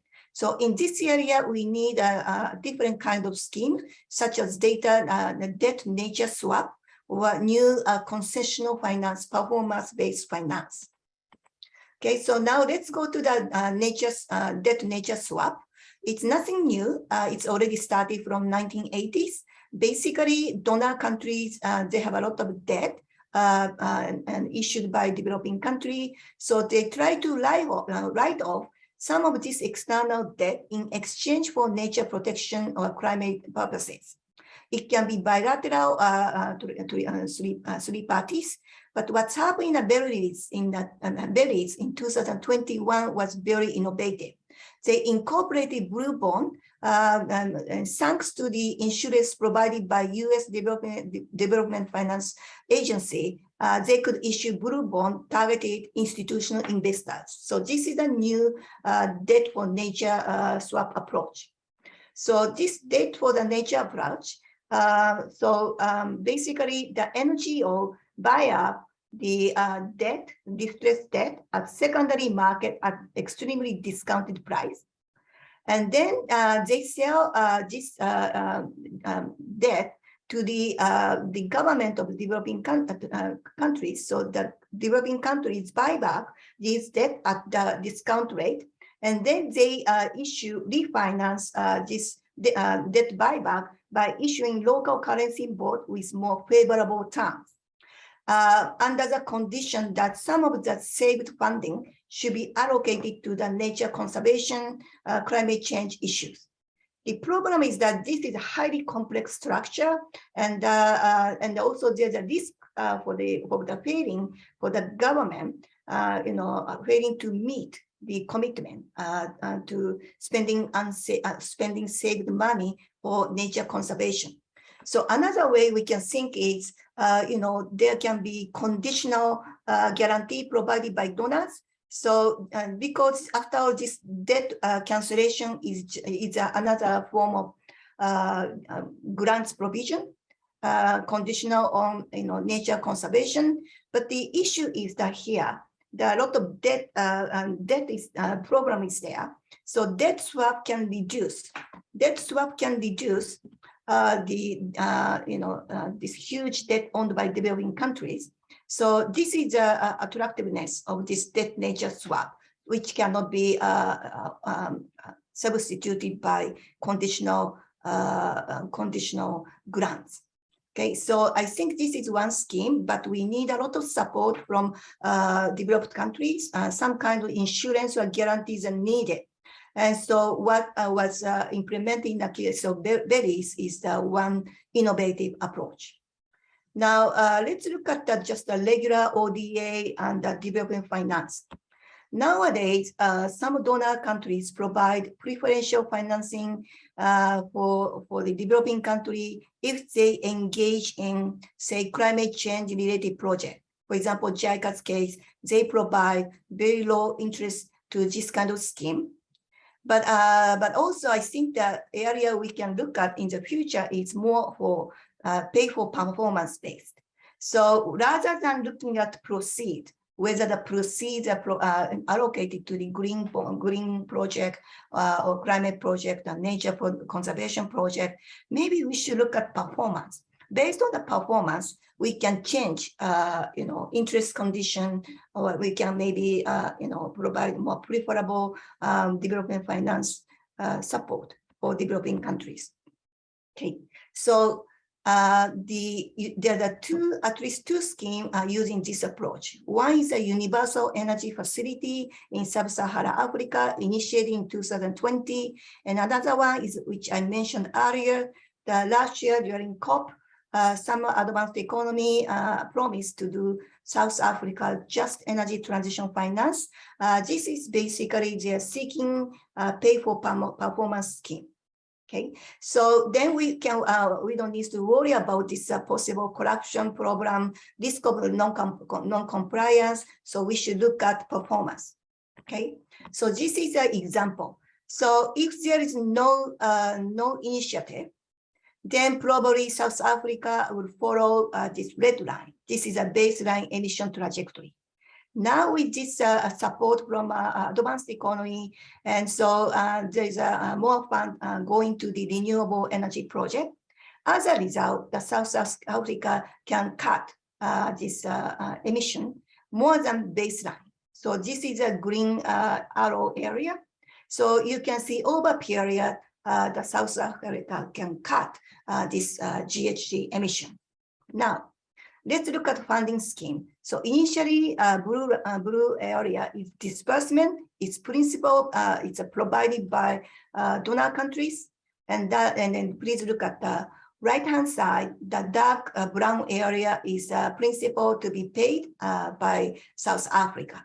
Over this period, the South Africa have to pay interest to the donor countries, but the interest vary depending on the actual performance of GHG emissions. So if the South Africa is not able to meet the emission target, they have to pay high interest rate. So not only dark orange, but the light orange area that they have to pay more interest. But if they are able to successfully cut the emission, they can cut interest rate burden. So this is a win-win situation. So probably this kind of impact-based finance is an area we should pay more attention. Finally, let me talk about blended finance. So we can divide about 200 countries into 3 segments. The first segment, the lowest panel, about 70 countries, they don't have a lot of debt program, so that they have a investment grade ratings, AAA to BBB minus. Now, these are the countries which also have a lot of GHG emission, but I think China is included because China is a single A credit rating agency, so they can relatively easily finance domestically and international finance. So blended finance is not really targeting this kind of segment because they can find their own financing sources. Let's look at the other segment on the top. About 63 countries in the world, they have a below minus, below investment grade, quite low credit rating. It could include like CCC, but their emission at this moment not so high, just 2% of global CO2 emission. What the blended finance can target is in between. About 66 countries, their credit rating is below investment, but it's not low. So between BB plus to B minus. And but also they generate lots of CO2 emission. So blended finance can target this area because they don't have a lot of credit risk. So probably institutional investors are more willing to participate, and it's and also more bankable. And so I think this the middle part is an area suitable for blended finance. Now, this is one very interesting case, blended finance, initiated by BlackRock. So BlackRock is doing this sustainable project for a while. So they have some skill in the project finance. So they initiated this new, blended finance scheme by inviting a number of developed countries, developing finance agencies, such as AFD France, KfW, German Development Finance Institution, and JBIC, Japan's Development Finance Bank, but also some foundations such as Hewlett or Total Energies. They are the first one who provide the catalytic capital, and so they bear first lots of tranche. And because of this presence of capital, catalytic capital, there are tons of private sectors, institutional investors, and global banks. They were willing to participate in this scheme, such as AXA, MUFG Bank, Finnish Church Pension Fund, and many others. So they provided about 673 million compared to catalytic capital of 130 million. So the BlackRock managed this fund, under the name of Climate Finance Partnership Fund. And they provide funding in the various renewable power and sustainable projects in developing countries. So this is one ideal example. So in order to promote blended finance, definitely we need this catalytic capital. So I think this is all up to foundation, but usually foundation size is very small. So we count on developing finance agency in donor countries. So this is end of my presentation. So we have to really check what the developed countries, their developing finance institution can do in terms of providing catalytic capital. Some of them have a high credit rating agency. They may be reluctant to provide lots of fast loss tranche. Then, we have to think about what kind of KPI, maybe their mandate maybe have to be modified. So this is what's happening so far. Thank you for listening. Thank you very much, Professor Shirai. Some very interesting comments made during your presentation, particularly on how, for example, the mechanics of blended finance can actually materialize. And you showed a very interesting slide on where it could be targeted in relation to which level of risk may be more appropriate for blended finance type arrangements. So now we have the Q&A round. Unfortunately, we have lost two of the speakers due to prior commitments. So Akif Merchant and Navid Hanif is not with us. So our panel comprises Professor Shirai, Yolanda Yun Zhu of the International Finance Corporation, and Dr. So Young In from Stanford University. So we have a 20-minute Q&A round. If people have a question from our set of panelists, please raise your hand. In the meantime, I have noticed a number of questions in the Q&A box, so I will ask these now, which I have taken the salient ones from that. So 3 questions are, firstly, on blended finance, are there particular cross-country characteristics that would facilitate the likelihood of the scheme working better in some countries rather than others? Secondly, are there specific projects for emerging markets that you would like to highlight that could have the greatest likelihood of success? So particular projects and country-specific characteristics on blended finance. And the third question relates to the capacity. I suppose this one is for Yolanda specifically, on the capacity of biodiversity finance outcomes to sufficiently replace resources that we already have in place from other activities. So those are the 3 questions that I've taken from the Q&A box. So if anyone would like to respond from our panel, please go ahead. In the meantime, I will collect more questions. Okay. Okay, please, Professor Shirai. So and actually, before, okay, so please go ahead. So my understanding is that blended finance is for the project which can be bankable and profitable, in the future. So if the developing country want to reduce poverty or maybe increase school, increase education, those are I think not suitable under blended finance. Those are the projects should be done by the government. So blended finance is really, it can be profitable. So in many cases, it's a renewable energy efficiency, and these are really, I think, some biodiversity. So it has to be, I think there have to be outlook that this project in the end will make profitable without public fund. Okay. Okay. I will add on to Professor Shirai's comment. I agree. So basically, if it is not bankable, then I think, we need to come up with a new structure.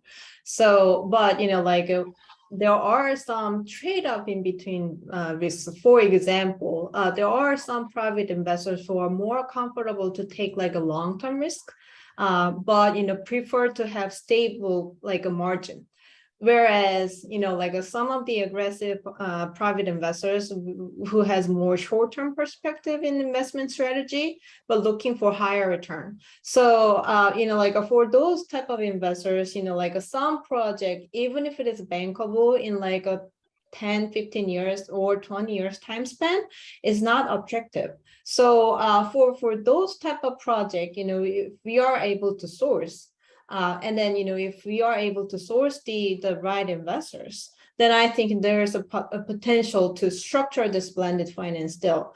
But in the same time, like when, usually those long-term perspective investors have less confident or knowledge about, taking, some technology risks or country risks. Or, like for whatever reason, like they probably know less about the sector. They probably know less about the local, like country informations and so on. So those are all different type of like a first loss risk. So like, I think that's where the catalytic capital can play in to build a like a certainty level for those different group of investors. Okay, thank you very much. Yolanda, would you like to say anything on that, or shall I ask another question? Yeah, maybe another question. Should I? Okay. Yeah.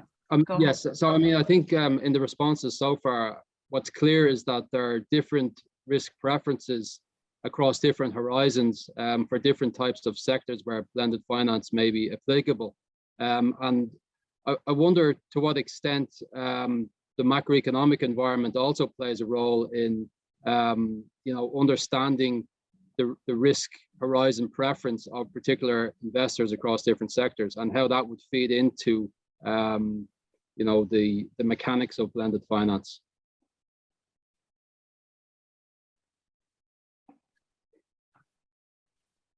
Would anyone have an opinion on that? Okay, so we can move to another question. In the Q&A, in the chat box, there's a question directed specifically to Professor Shirai from Bruno Carrasco of ADB, and you can read it yourself, but I'll read it out. So the question is, debt for nature swap. You mentioned roles of insurance guarantees are needed. Can you elaborate on the roles further?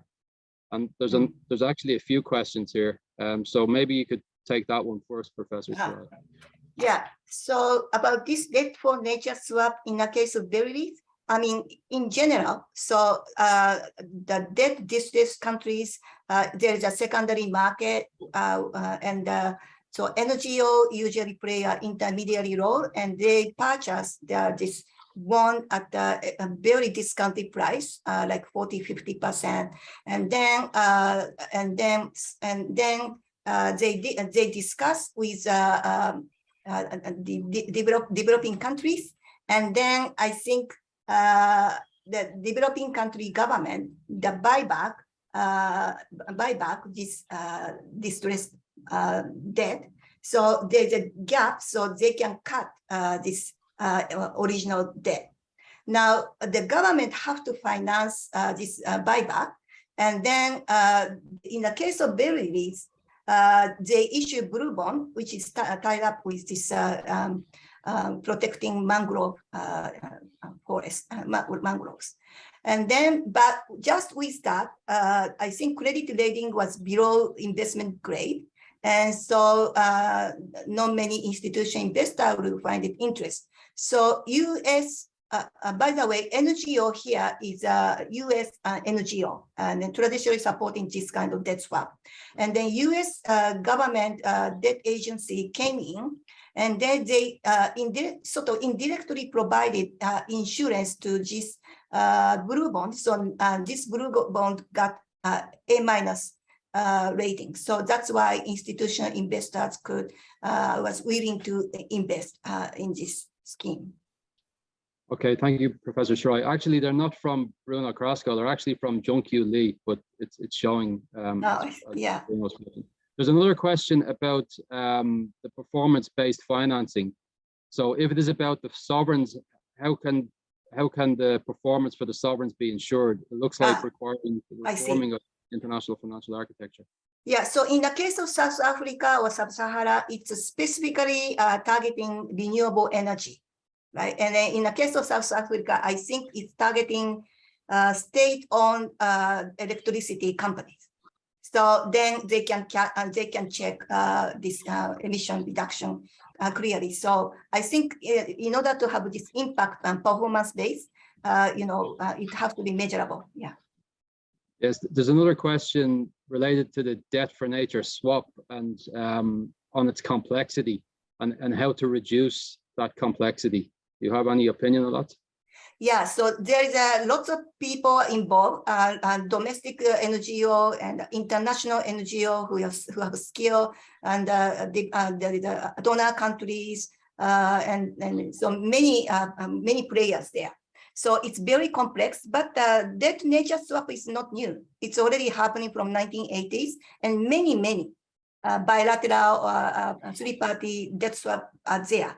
So it's a renewed interest now, but I think in the era of institutional investors, like a case of berries, we can add something additional, so plus. And so that they can create a scheme so that institutional investor can participate in it. And can that be applied to the corporation level? That I hear that. Okay, so the developing countries companies, they have a lot of external debt. Same thing can be applied. Okay, so of course, debt reduction, who will cut the debt? It can be private sectors. For example, in the case of berries, collective action clause was applied. So only initially 85% you are accepting this. I think there was like 50 or 55% discount. So only 85% of the debt holder accepted, but they applied this collective action clause. So all terms were applied to everything. So that's why they could cancel debt significantly. Okay, thank you very much. I see another question in the Q&A box about basically, getting buy-in from the private sector. So how can business leaders support the ADB, IMF, IFC, UN? How can they adopt the blended finance model? How can we pull the private sector and public sector into this model? So it's quite a broad question, which I would pose to all panelists, well, to all people in the session. So would anyone like to speak on that? So to clarify, blended finance is not new. I think it's been there. And then, those, structures that, like we introduced, maybe the impact that we try to generate or the destination of the funding itself might be different. But I think the instrument itself is not like rocket science. So, like a long time ago, even now we have PPP, private-public partnership. Blended finance is kind of like, when I was writing a paper on blended finance, I try to define how they are different. But I think, in my definition, PPP is more a broader term beyond the finance, but we involve private sector in any type of operation or development and financing of sustainable assets. Blended finance is more focusing on the financing, and then and also I think in blended it's actually a broader term that we are seeing that it's not public versus private, but there are basically very different type of source of funding that is available, and we are blending that into. So I think, when you are approaching this blended finance, can it be applicable? Yes, it is applicable. You will be able to find a similar structure around you. And that ADB, IFC have done this for a very long time. I think, that's how, those multilateral development agencies are really good for leveraging, catalyzing small amount of funding and leveraging the money that they're investing in. So I think it is possible. What can business leader can do? is sourcing the project. And then also what it can also be doing is providing the local knowledges, because those are the global, like the coverage of those multilateral agencies are global. So sometimes, like when we are addressing, like try to investing in like a specific project or assets in developing countries, you probably, like some local agencies will have better knowledge or better risk hedge instrument for that project. So in that regard, I think, like a local participation is very important to come in. And I think, that's like what the business leader can support the, like multilateral global development agencies can do a better job, facilitating blended finance. Thank you very much, Dr. In. Yes, Professor Shirai, go ahead. Yeah, so blended finance can be done through multinational organization like ADB or just purely based on donor countries. And I think, of course, like Japan or Australia or, many other countries, other donors, they can provide a fund to ADB, and ADB can do blended finance. But there is, I think, G7 developed country can do also additionally, and then they can work together and create a blended finance. BlackRock is interesting case because a number of G7 development agencies are there and provide, equity tranche. So, this kind of scheme without multilateral development organization was formed. So I think, we can also try, G7 can come up together and then work together. So far they just made a commitment about money, like 600 billion to the infrastructure, right? But they haven't really coordinated. So I think, in the new era, G7 have to work together, and then maybe they can do their own, blended finance, and then using their own expertise and skill and money collectively, and do create more impact in the world. Thank you very much, Professor Shirai. I think that's an excellent point on which to close the session. I think we have learned a lot on this issue of blended finance, and in terms of the private sector, I think there's more to be done in terms of understanding, for example, transition and disclosure related criteria for shifting portfolios towards net zero. And that's also obviously related to this approach towards blended finance. So with that, I would like to close the session. I thank all the speakers today, and we will have another session at 4 p.m. Tokyo time until 5:30 p.m. Thank you very much.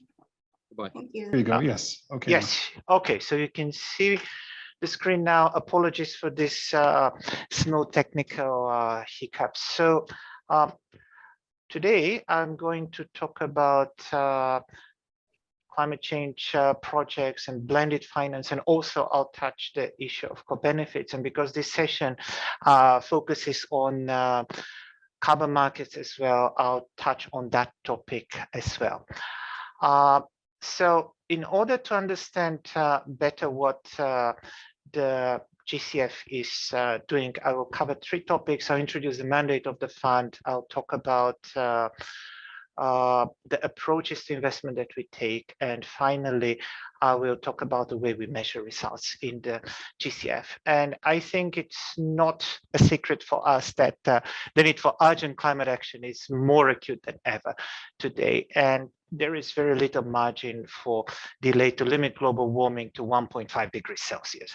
So according to the UK Meteorological Office, the probability of one of the next 5 years surpassing the limit of 1.5 degrees is now 50%. And as recently as 2015, there was a 0 chance of that happening in the following 5 years. But this surged to 20% in 2020 and 40% in 2021. And what we know today is that the global average temperature was 1.1 degrees Celsius above the pre-industrial levels as of 2021. So we are facing a very challenging and difficult situation. And every additional rise in global temperature increases the perils that people face around the world. such as water scarcity, malnutrition, and heat waves. Businesses across the world will also be exposed to physical risks, from extreme weather events to their operations and supply chains. And the developing world is disproportionately affected by this, particularly poor and most vulnerable people, including women and children. So you can see from this graph that we are currently on a trajectory that will probably get us to 3.5 degrees if we don't do anything. And we have to take significant steps in order to move the world to another trajectory that will take us down to 1.5 degrees pathway, which is the aspirational goal of the Paris Agreement.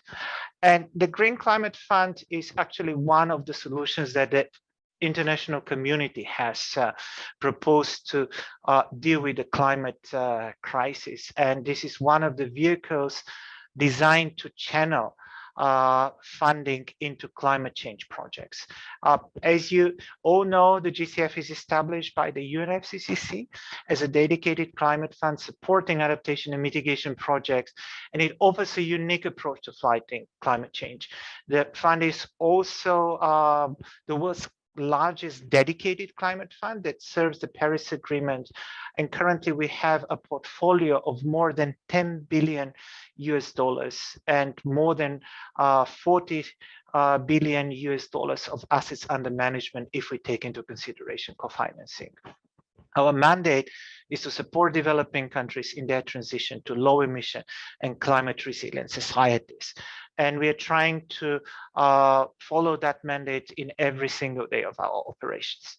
So how do we actually do that? How do we work? What are the principles that we follow in the GCF in order to support countries to move towards low emission and more resilient development? Well, first of all, we take a country-driven approach. And this is what you can see at the beginning of this diagram. Our country-driven approach focuses on supporting countries towards developing national adaptation plans, country investment programs, and we also provide readiness support for climate programming to the countries around the world. We are an open partnership organization. We work with delivery partners for readiness grants and accredited entities for funding proposals. ADB is actually one of our accredited entities. And at the moment, our partnerships spans over 200 accredited entities and delivery partners across the world. And these partners include international organization, multilateral development bank, NGOs, and government entities, as well as also private sector banks. And having said that the last part, talking about private sector banks, we are in a unique position also to use a wide range of financing instruments. So the Green Climate Fund does not only provide grants as other similar climate funds, but we work with various financial products such as loans, equity, guarantees, and also insurance products. We provide balanced allocation of our funding. And this is enshrined in our strategic plans and also in our governing instrument. We are targeting a 50-50 balance between mitigation and adaptation projects. And this is extremely important, especially when we look at the way funding has been going towards adaptation. I think in the morning, some of the presenters already mentioned that mitigation is taking a large share of the climate investment. But through our modalities, we have the obligation to also focus on adaptation projects. And up to now, we've been able to successfully keep to those targets. And finally, we are a risk-taking patient capital fund. So we are ready to accept high risk to support early stage project development and innovations, and in this way to catalyze climate finance into projects in developing countries. So which are the areas where we focus? The fund has 8 result areas, and 4 of them focus on mitigation and reduction of greenhouse gas emissions and sequestration of emissions, and the other 4 linked to adaptation and increased resilience. So we work on energy generation, access, transport, building cities and appliances, and forestry and land use in the field of mitigation, as well as on the improvement of livelihoods of people and community, health, food, water security, infrastructure, and ecosystems in the adaptation area. So as you can see, we are covering the various possible areas of intervention where climate action is most urgently needed. So with this, I would like to move to the second part of my presentation today and explain how we actually drive change. What is our investment approach, which we call also a 4-pronged approach. So we're focusing on 4 work streams or 4 intervention approaches. One is transformational planning. This is followed by the catalyzing of innovation, mobilization of finance, and aligning finance with sustainable development. And in the next few slides, I will take you through each of these work streams, and I'll also present some examples of projects that the GCF has been supporting in different countries. So let me start first with transformational planning. So how do we work? Well, first we work by creating an enabling environment for climate action and by supporting integrated climate strategies and policies. According to some estimates, integrated energy, water, urban and transport infrastructure actually reduce the total infrastructure needs by 40%. And this is a key factor in the fight against climate change. So under this first work stream, a key GCF priority currently is to support developing countries in crafting green economic stimulus measures to recover from the COVID-19 pandemic, and in accessing long-term affordable finance to implement those measures without increasing the debt burden of countries. Depending on the design of the different measures, COVID-19 recovery packages could either entrench our dependence on fossil fuels, or on the other side, accelerate the transition to net zero climate resilient economies. And we are really trying to make sure that the first does not happen, and really support countries as part of their COVID-19 recovery to net zero transition. So give one example here, which is actually a project that we have been working on with the Asian Development Bank. This is the ASEAN Catalytic Green Finance Facility, and this is our pioneering green recovery program. So this facility is designated as Asia's first regional green recovery program. The initiative aims to kickstart countries' low emission investment and to support economic recovery following COVID-19 by catalyzing increased climate finance from both the private and public sectors. The program supports, or is expected to support, at least 20 high impact, low emission sub-projects in the region. And because one of the topics of this session is also carbon markets, I want to give another example of a project that is linked to transformational planning and is currently under implementation. This is the Kazakhstan Renewable Energy Facility. We work on that project together with the European Bank for Reconstruction and Development to support renewable energy market development in Kazakhstan. Now, the interesting part is that this project also supports the development of the domestic emission trading scheme in Kazakhstan. And this is linked to the fact that we believe that in such cases, carbon markets can be a very strong tool to support renewable energy investments and energy transitions over the long term. So let me move now to our second work stream. Our second work stream is accelerating climate innovation through investments in new and innovative technologies, business models, financial instruments, and practices. We support accelerators and incubators. We provide early stage financing to climate innovators to pilot new climate solutions. And for the next board meeting, we are actually bringing a project which is supporting climate change incubators and accelerators. So please stay tuned on for the board meeting in November. But today I want to introduce to you a project that has already been approved, and this is with the FMO, the Dutch Development Agency, which is a new facility to support the water sector. We call this project Climate Investor 2. Climate Investor 2 aims to unlock equity capital in the construction of water, sanitation, marine ocean, and related infrastructure project companies to enable projects to reach an operational stage and to ultimately avoid, reduce, and sequester GHG emissions and help communities deal with the consequences of climate change. This program is innovative because it will deploy a whole of life financing options utilizing two independent and operationally linked funds. There is going to be a development fund and also a construction equity fund. And the first fund will actually source deals for the project, for the fund, and the other fund will invest in those particular deals. And this project is an example of a cross-cutting investment with, which will catalyze innovation, both in adaptation and mitigation globally.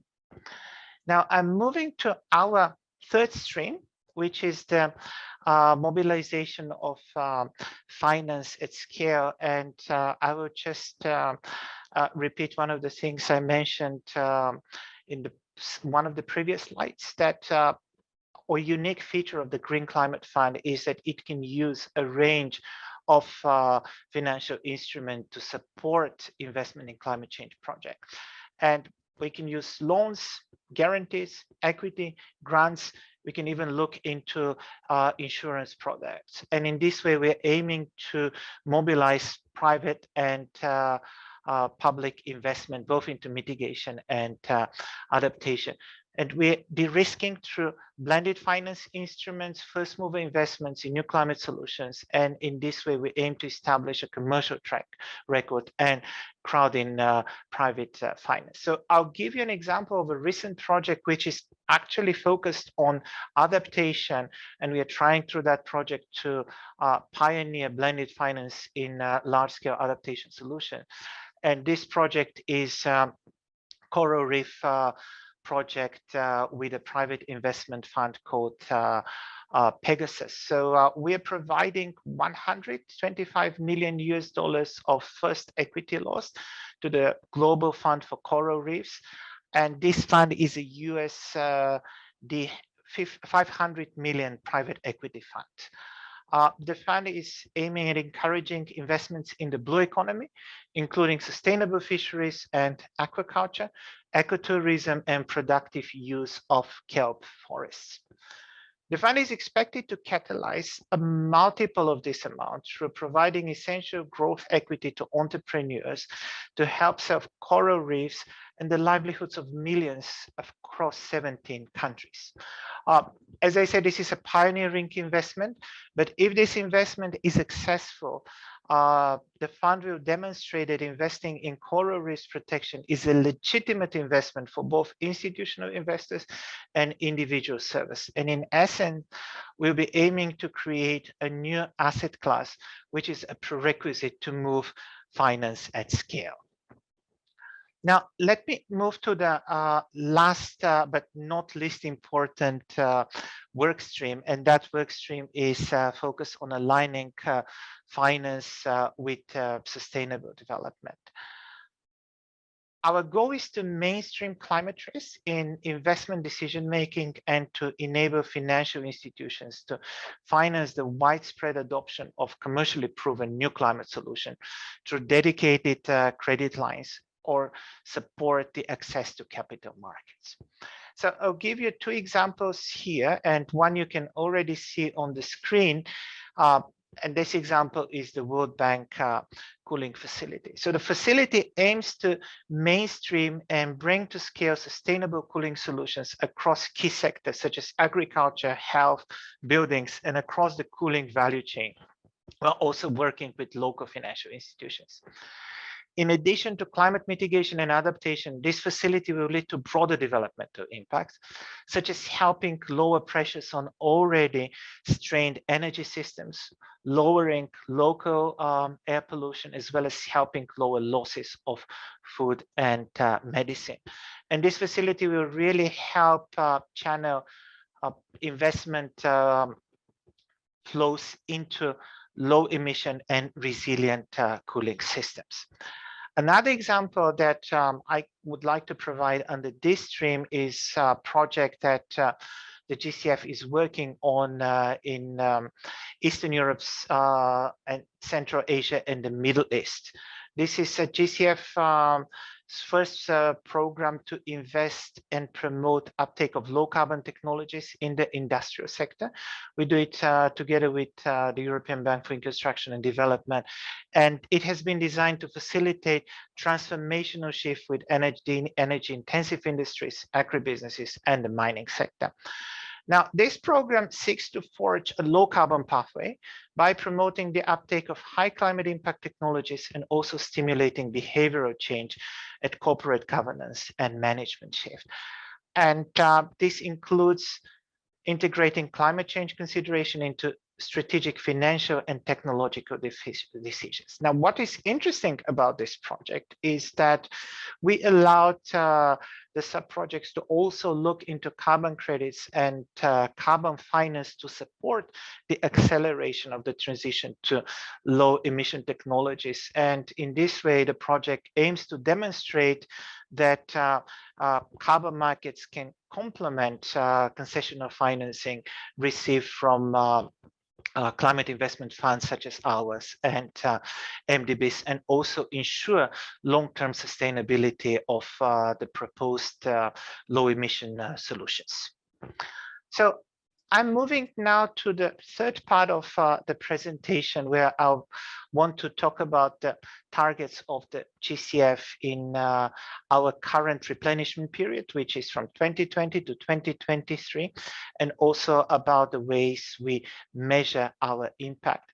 I want to emphasize that measurement of impact is at the core of the GCF, because when we talk about investment in climate change, we have to understand what we have actually achieved through our investments. And by measuring impact and measuring results, we'll also be able to meet our targets, but also better understand what we are actually delivering to the general public, to the societies, to our stakeholders.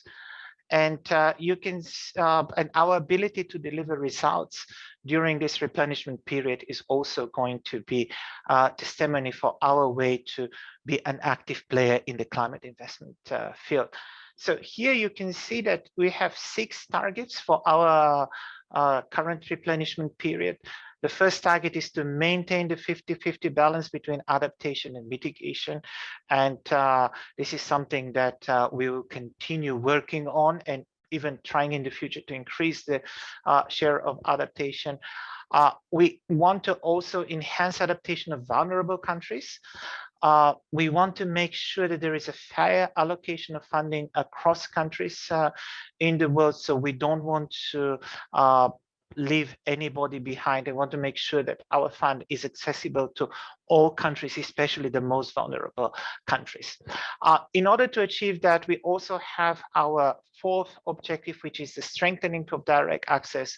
I mentioned at the beginning of the presentations that one of our goals is really working through partners across the world, but it's very important that we work not only through MDBs and existing UN agencies, but also with local partners on the ground, local NGOs and governmental entities that are accredited to work with us. At the same time, we also want to maximize private sector engagement, as this is crucial to delivering our targets and mobilizing climate finance, and leverage even more finance than we are doing at the moment. And How do we do that? We do that through having a very rigid, very streamlined system for measurement of our results. And I'll just spend the last minutes of my presentation talking about that. So the fund had an initial result management framework during its first years of operation, and that was a extremely invaluable learning experience for all of us.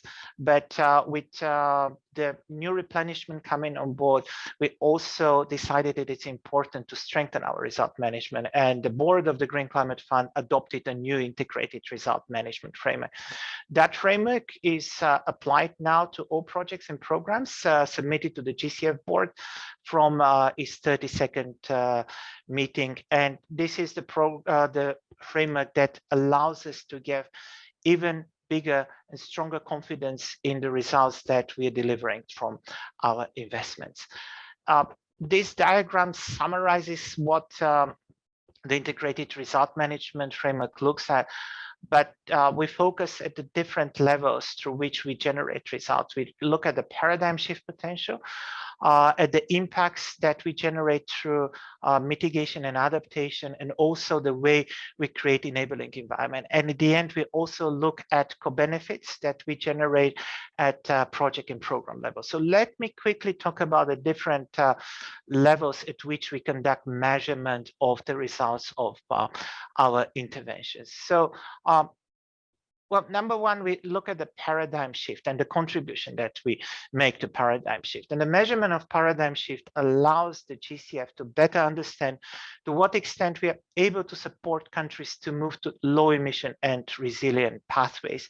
And we do that through a combination of project reporting, project evaluations, as well as evaluations of the overall performance of the Green Climate Fund.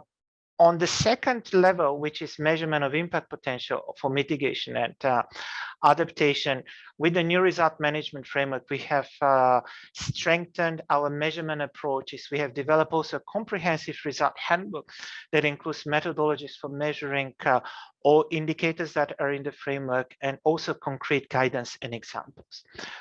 We have aligned our approach to greenhouse gas emission measurement to good international practices to ensure that the fund is contributed to additional emission reductions, but also contributing to NDCs of our partner countries. And it's important to emphasize that in this aspect, the work that has been done as part of the development of carbon markets in the past and even now has been of great reference also to the development of our greenhouse gas emission accounting approach. And on the adaptation side, we now made sure that we look at linking the beneficiaries and the adaptation benefits to very concrete adaptation interventions, which also allow us to have better visibility of the impact of our adaptation work.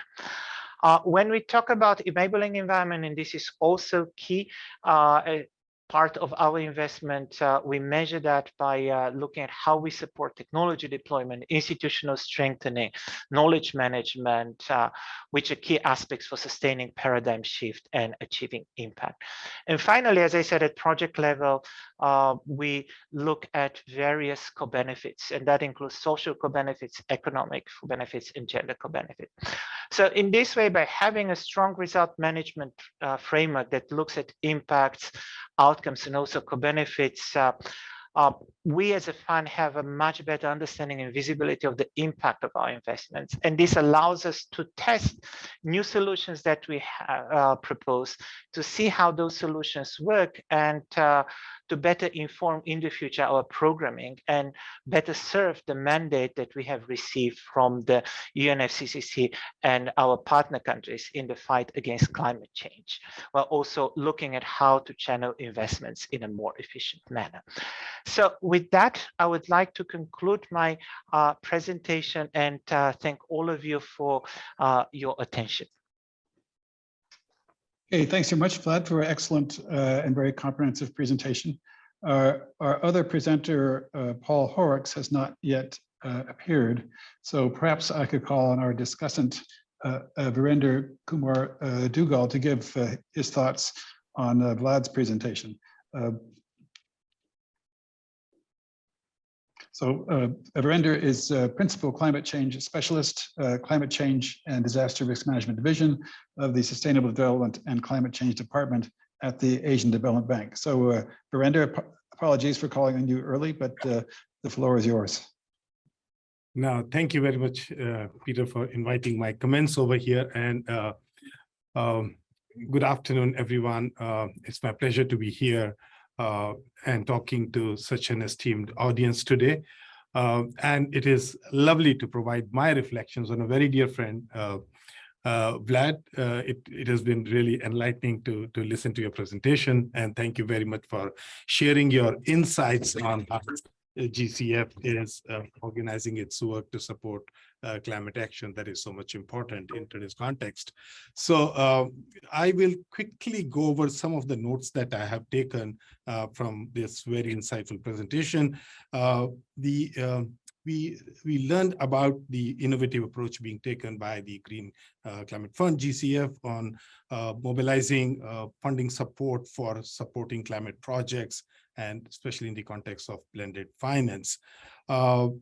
This presentation showed us some great examples on how blended finance can be utilized to channelize finance towards climate action, which I said is a very important topic for now.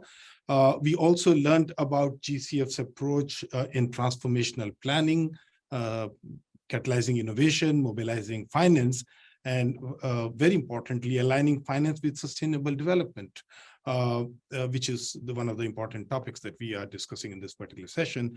And we also heard about how GCF is balancing between adaptation and mitigation finance.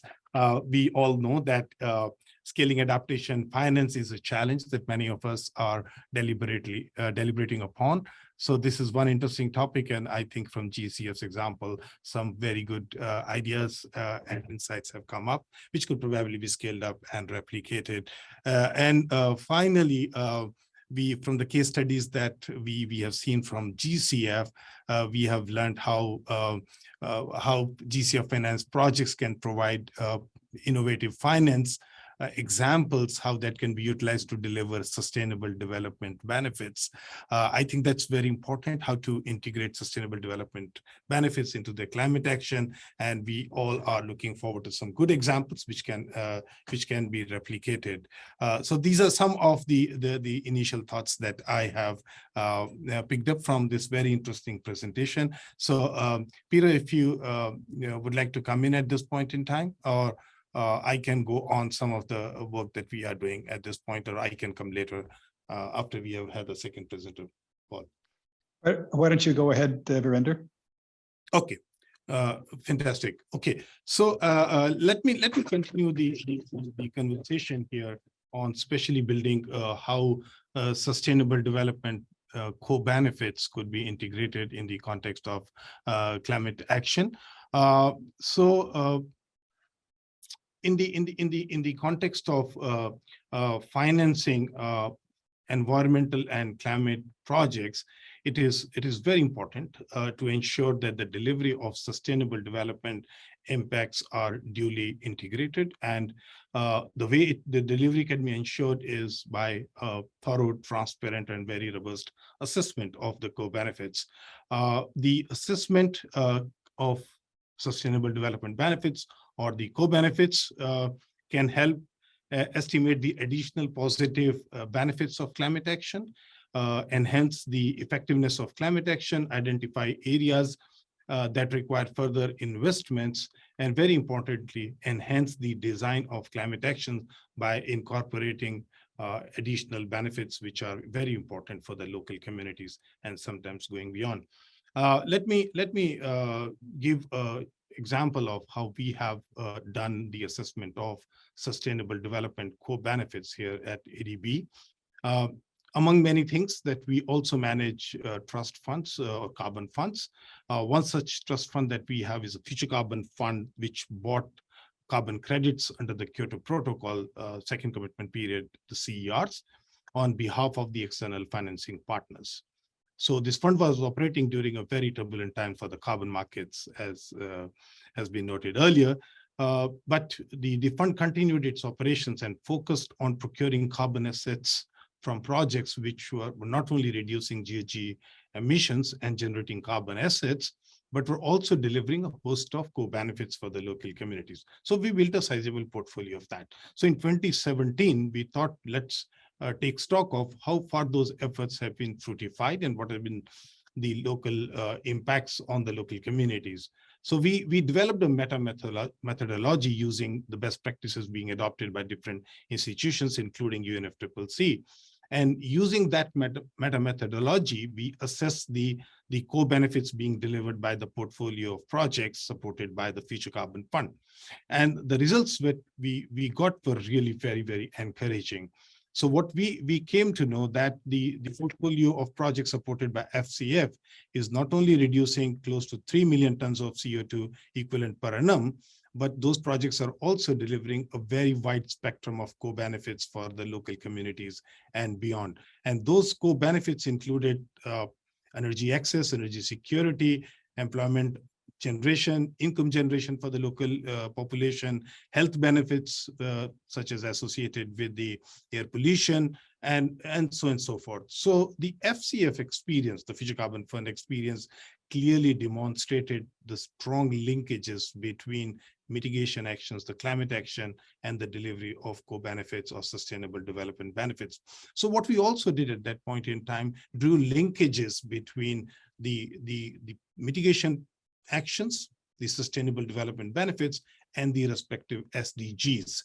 So the assessment was very clear in highlighting strong linkages between the design of the mitigation action or climate action and countries' abilities to contribute to the SDGs. So this is a work that we are taking to the next level. ADB is currently developing a methodology and a tool that will help various stakeholders to assess the quantitative, the co-benefits or the SD impacts of climate action, both mitigation and adaptation, and once again draw linkages to the SDGs.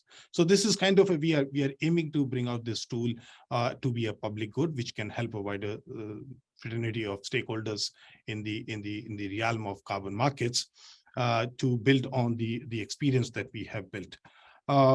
Let me quickly go over to the next topic that I would like to touch, and that is also included in the agenda, and that is about the relevance of assessing benefits or SD impacts in the context of the carbon markets.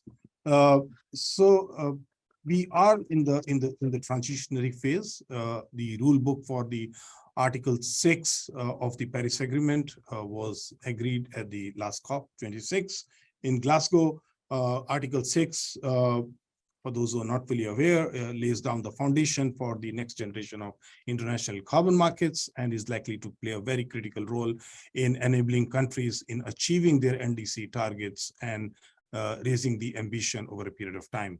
There is sufficient evidence that is available to demonstrate that the carbon markets can help countries to achieve their GHG emission targets cost effectively. So in that context, this is something very important policy instrument countries do have in achieving their NDC targets going forward. The newly adopted Article 6 rules at the COP outline the requirements for climate action under Article 6. So SD impacts are built in the rules for the Article 6. And that's very important because this gives a clear indication that those participating in international carbon markets will have to pay a greater attention to the delivery of co-benefits, not just reducing GHG emissions. So the other form of the international carbon markets that we have are the voluntary carbon markets, which are designed to be decentralized, where private sector players can voluntarily cooperate and get into the buying and selling arrangements for the carbon assets. That could be for the compliance requirements, or that could also be for their CSR requirements or the other requirements different corporate players may have. So given the voluntary nature of the markets, the projects are not required by the rules to deliver co-benefits, but there is a strong evidence that there is a strong financial argument in an incentive for building in the sustainable development impacts while generating projects under the voluntary carbon markets. We have learned from the previous experience, both under the Kyoto Protocol and the voluntary carbon markets, that the buyers do tend to provide higher prices for the projects which bring in greater benefit for the local communities and other contributions to the SDGs. So there's a very strong linkages between the carbon market and SD impacts, and there is a need for building further linkages and strong synergies between climate action and the delivery of SD impacts for the local communities. So there are different tools currently available, but there's a lot of scope for the different players to come together and take it to the next level. And that's where we would like to work with other development partners. How can we kind of build on the synergies and experience that we have gained so far? So with this, I'll stop here. Let me invite the next speaker here. Thanks very much, Vrinder, for a nice overview of ADB's activities. Now I'd like to invite our next speaker, Mr. Paul Horrocks. He's head of the Private Finance for Sustainable Development Unit of the Organization for Economic Cooperation and Development, and he's going to speak on how to mobilize ESG investors and green projects with co-benefits. So Paul, welcome. The floor is yours. You have 25 minutes. Thank you very much. I hope you can all hear me. Yes, fine. Apologies for being somewhat late. I was cycling through Paris traffic and got a bit caught up. But thanks for bringing me here to this important discussion. Much appreciation from my side. I'm just going to show you my screen. So I've got 25 minutes. I'm going to run through a bunch of slides that give a bit of an overview of what we're talking about at the OECD. But first off, I'm Paul Horrocks. I'm leading the Private Finance for Sustainable Development team here at the OECD in the Development Cooperation Directorate. And I think this is a very timely discussion. So thank you very much to the ADBI and the ADB for organizing this. And thanks, Peter, for bringing me in. What are we talking about in terms of the goals that we're trying to achieve in regarding to mobilization? Well, if we look at this first slide, you can see a bit that the role of the OECD is in this directorate is what we're trying to think about is beyond ODA. So how can we make the most out of what we have available in regarding to financial flows and mobilizing those financial flows? So there's a lot of institutional investors, retail, developing countries, commercial banks. It's about mobilizing that big pool of capital, aligning it, and then delivering impact. So, and we've also bringing into play these integrated national financing frameworks, which are critical, important actors in developing countries that can sort of inform blended finance and feedback.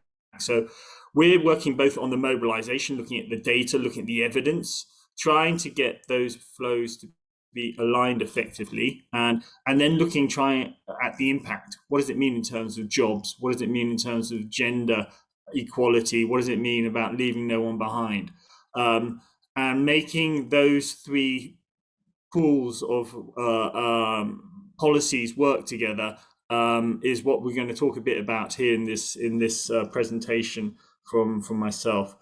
So the definition that we have of blended finance, there's lots of definitions out there around how and what is blended finance. Well, we look at the sources of the financing. So this is really fundamental, understanding that we have quite a wide definition compared to others, so that we want to bring all the policy institutions and pools of money towards delivering the SDGs and attracting that increasingly ESG money that wants to invest in SDGs, and also where the gaps are the biggest in developing countries. So getting that money, that capital in OECD countries, and using blended finance as a tool, the conduit to move it into the SDGs in developing countries, is fundamentally what we're trying to do at the OECD. And what tools are available? What institutions exist? Well, there's the DFIs, the MDFIs, so the multilateral development finance institutions. And then there's all these funds and facilities like the Green Climate Fund that have been set up. So there's a plethora of actors, funds, money out there. And the way that blended finance for us is defined, it's both concessional, because some of this money, of course, is ODA. Some of it is going to the poorest, but there is also non-concessional, so money that's coming in at market rates, and those DFIs and NDFIs sometimes have to make money, and they're coming in maybe with longer tenor. They're coming in with a commercial, but with a donor focus, with a development focus, and then mobilizing at the private sector. So we look at the sort of financing sources, so it's both public and private, and we're trying to mobilize public, because why do we have public in terms of the money we're trying to mobilize? Well, our pensions have public money in them, and they have to get a commercial return. But a lot of pension fund holders want to invest in the SDGs and ESGs. What sort of structures are we talking about? Well, we're talking about things like risk transfer mechanisms, PPPs. We're talking about syndications. And what type of instruments are we thinking about? We're talking about green, social and sustainable bonds, guarantees, equity, first loss, but also we're also looking at technical assistance. And what is all that resulting in? Well, we're trying to get the SDGs delivered. So we're looking at the pulling all these actors together and getting the right outcome. So the OECD definition is really about using development finance for the mobilization of additional. Now that's key word here, it has to be additional. If it's not additional, then it's not, then why is the development finance there? So you're really using that institution, the knowledge and the funding structures in it to attract additional and mobilize additional private money. These are some of the sort of mechanisms I've already talked a bit about, but there's also funds and facilities, gives you a bit of an overview of both the mechanisms. So blended finance has mechanisms and it's got instruments. So it's very broad, and it includes both those concessional and above that non-concessional, which is quite a lot of money sitting in a lot of DFIs and MDFIs that are making commercial returns. What are we sort of seeing? Well, I've kind of alluded to this in terms of what are missing in regarding to blended finance. Now, both on the scale, we're not reaching it.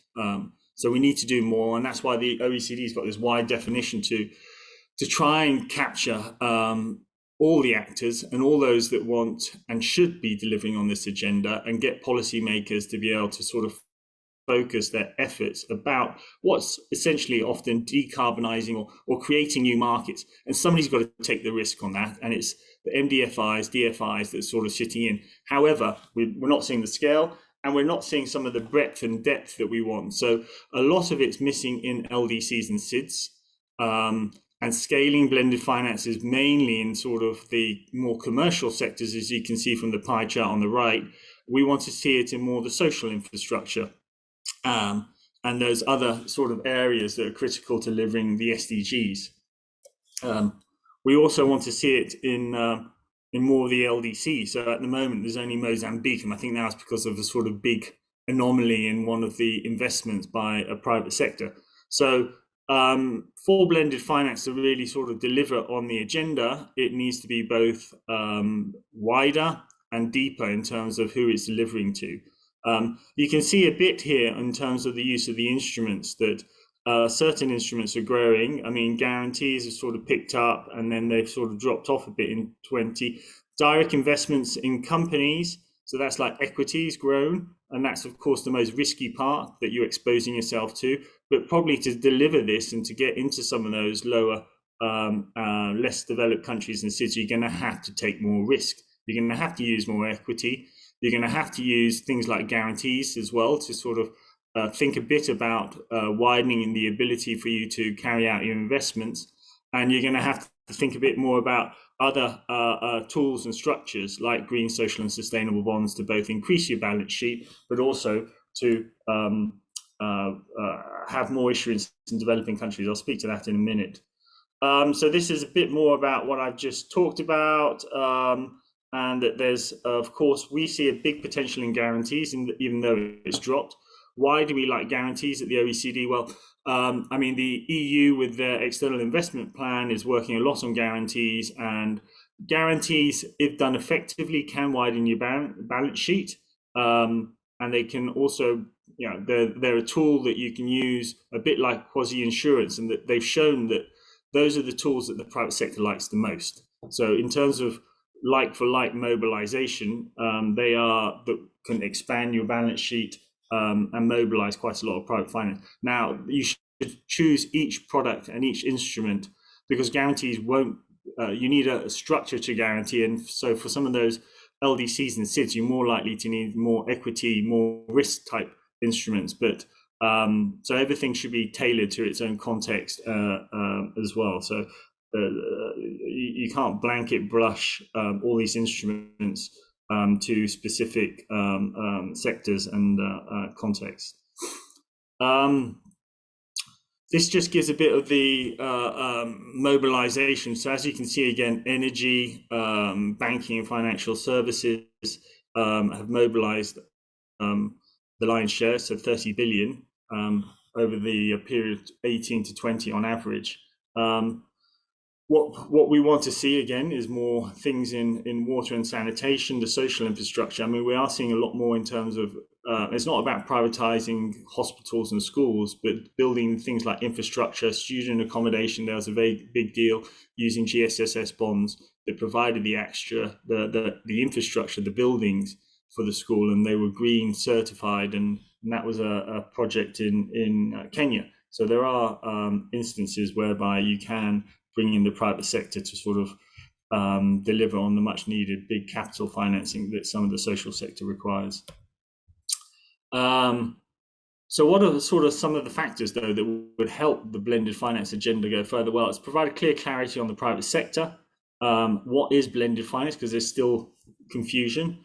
Collective action. So, I mean, we all need to work together. So that's all of us as development practitioners, as policymakers.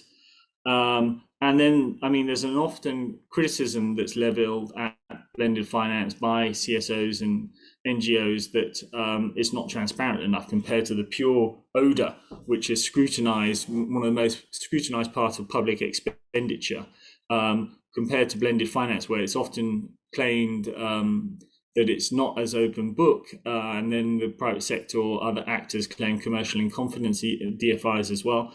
So there just needs to be more transparency. The globally emerging markets database would really help to sort of start to build benchmarks on SDG markets. So it's building some of those critical markets in some of the sectors we need in solar, in wind, in developing countries would help, and understand better the profiles of upper and middle income countries compared to less developed countries. So that's what we need, is more data, transparency, and we need more evidence on impact. We don't have data on impact, and therefore we have all these problems around SDG, ESG washing.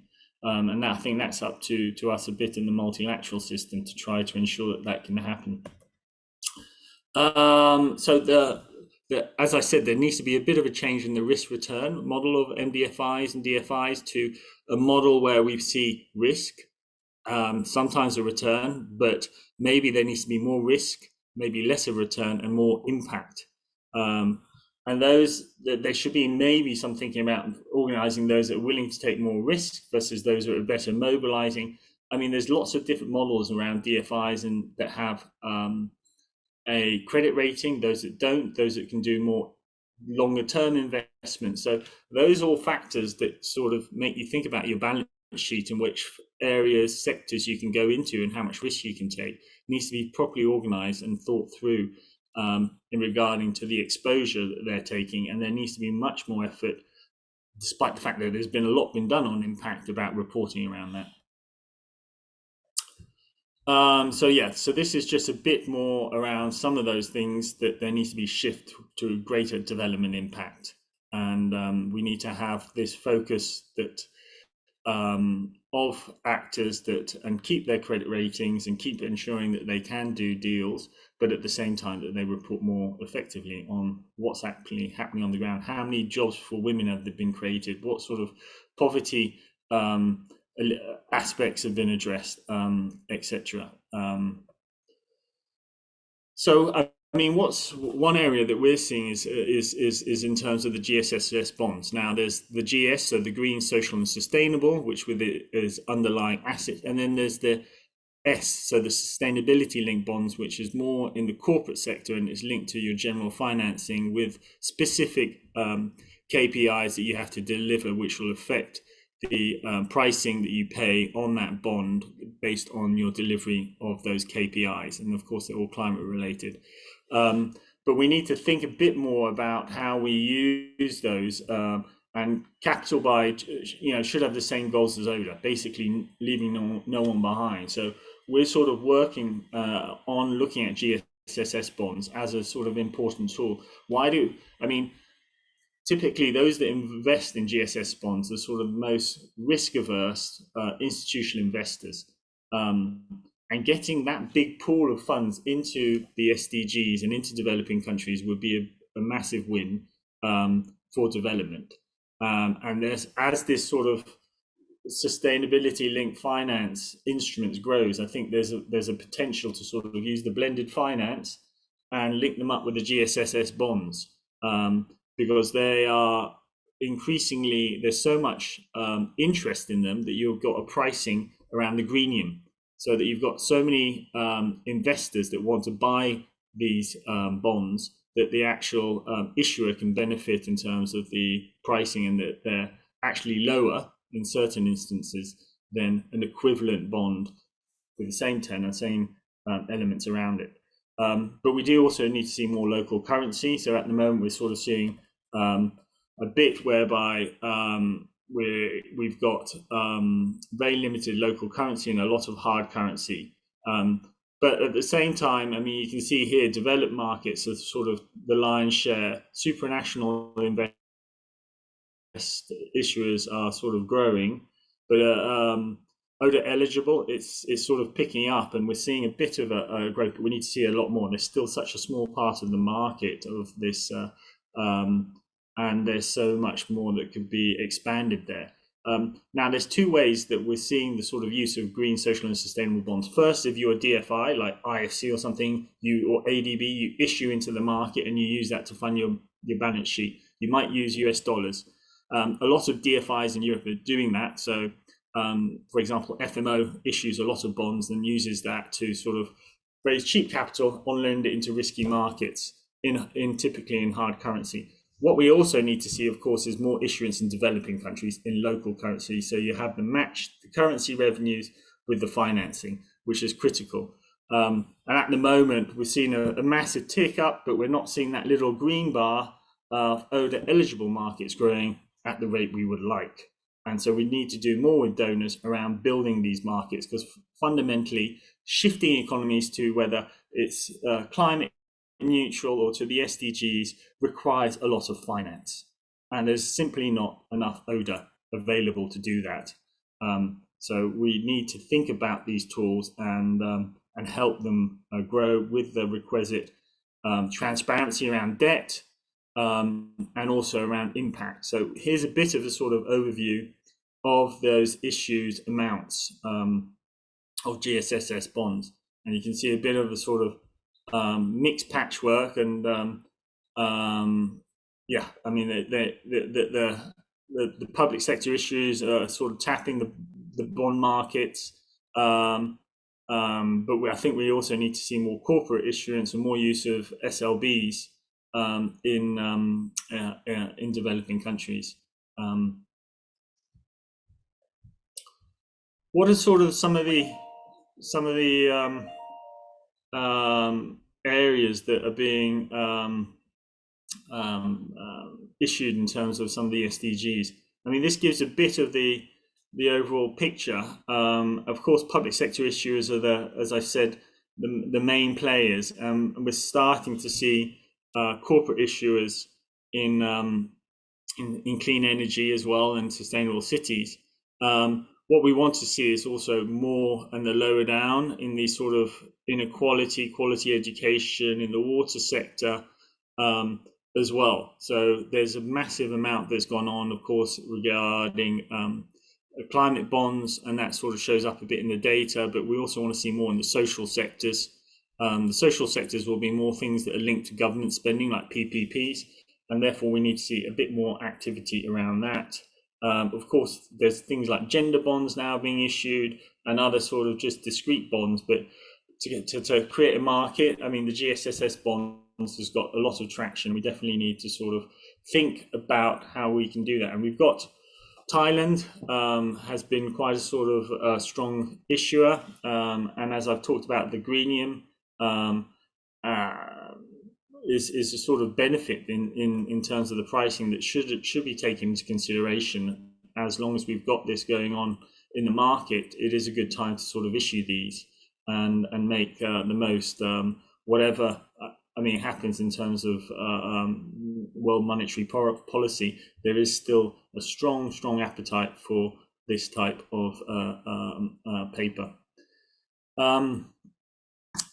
So I mean, the market has really been focused a lot in Europe, and we've seen Asia sort of is also, but there's limited going on in sort of some of the other areas that we would want to sort of see grow. And this is mainly, the corporates that you're using SLBs. I think there's been one sovereign that's used them, and we want to, of course, grow this in Africa, which you can see at 1% is very, very low. And we need to get some of those African corporates to use these. Now that takes technical assistance, it takes support, it takes things like guarantees to give a credit uplift to the issuer. And all these things can be done by donors, DFIs and DFIs. So there's already a lot being done, but more could be done. So what are some of the issues that donors can help in this space in terms of building this market? Well, they can be anchor investors. So we've got like what are called the 3 I's, investment, insurance, issuance, and infrastructure. So in terms of investment, you are an anchor investor. You're the one to first issue the bond. You are the sort of convener to bring all the asset managers and issuers to facilitate networking and sort of build knowledge around these new instruments and these new types of debt. You can, of course, give insurance. There's a lot of sort of risk around these, and donors can provide guarantees, but also more standard insurance type instruments. And then there's the issuance itself, so providing technical assistance, capacity building, and aggregating projects. So, if you've got lots of small projects, somebody's got to aggregate them to make the size worth it to get an issuance, which can be like 500 million depending on the market. But the problem we've always seen is like institutional investors, they need size. Developing countries have always got so many small projects, and GSSS bond could be an aggregator for bringing us to get those together, creating the right sort of size in terms of a debt instrument to structure this, and then giving that access to institutional investors and those ESG investors that want to have exposure to the SDGs and climate. Infrastructure in the market as well is key. You need third-party providers to sort of verify that actually what they say on the tin in terms of the GSSS bond is what's inside. So there does need to be better processes, benchmarks, ways of monitoring and impact around the use of both GSS and SLB bonds. I think that's it. And I've sort of rushed through that. I hope I've sort of gone into used my 25 minutes, but I'm open to any questions, comments, or anything like that. Thank you very much. Okay, thanks very much, Paul. First, let me go back to Virender and ask if he has any additional comments on Paul's presentation. No, thank you. Thank you, Peter, and thank you, Paul, for very interesting presentation. I thoroughly enjoyed. I think the responsibility given to me is to provide very quick reflections, and I would provide my quick takeaways from your presentation. Paul highlighted the very important point that blended finance can feature among the range of financing resources that are available to countries. And that is not just important to mobilize financing, but it's also equally important to align those to the sustainable development and measuring the impacts. I think this was one of the key points that I have taken out.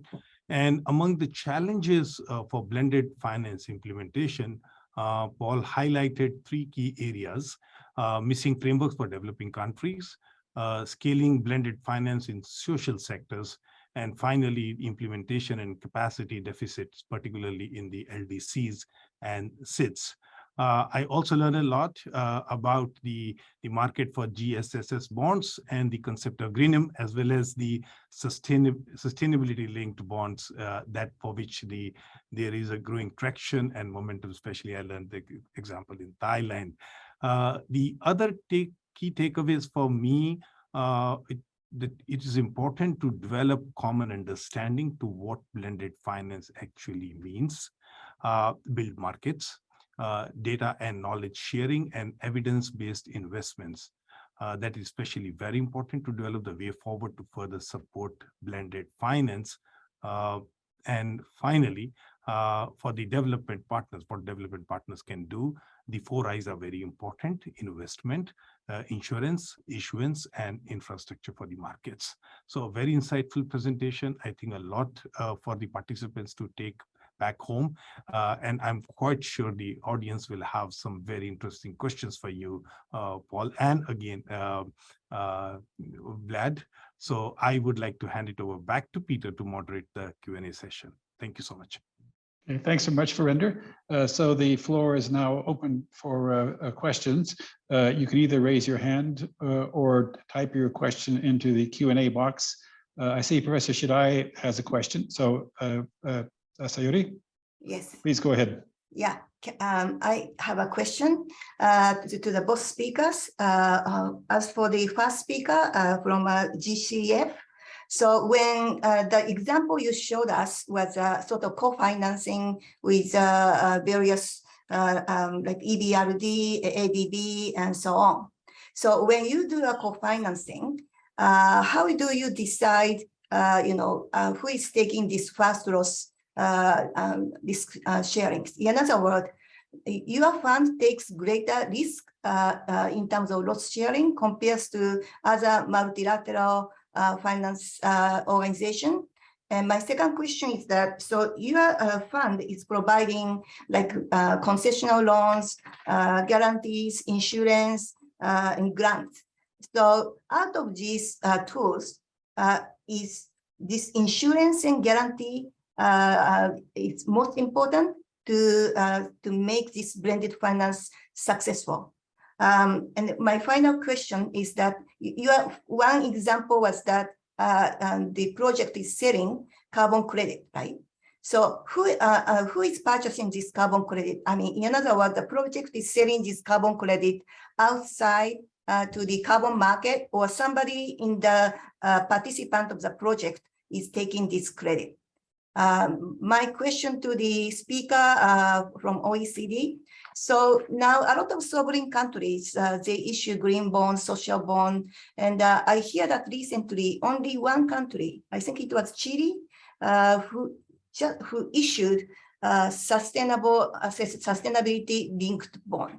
So in the past, so sovereign countries, so they issued lots of green and social bond, but very little issuance so far with regards to sustainability linked bond.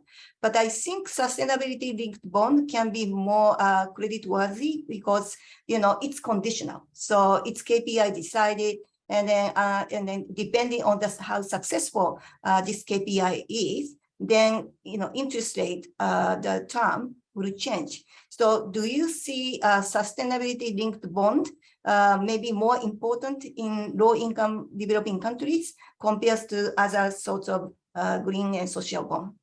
Thank you. Right, so who would like to answer those questions? I can go first if you like. Okay. Yeah. So thanks very much for that. Sorry for your question. I mean, just on this, you're right about Chile, and I mean, it has generally been the sort of sovereign GSSS bonds that we've sort of moved from climate to having the social. And I think that the SLBs are really exciting, and ultimately we want the corporates to take more risk and be more. We have to be very careful about debt levels at the moment. So the more the sovereign issues, and sometimes you don't want things being sort of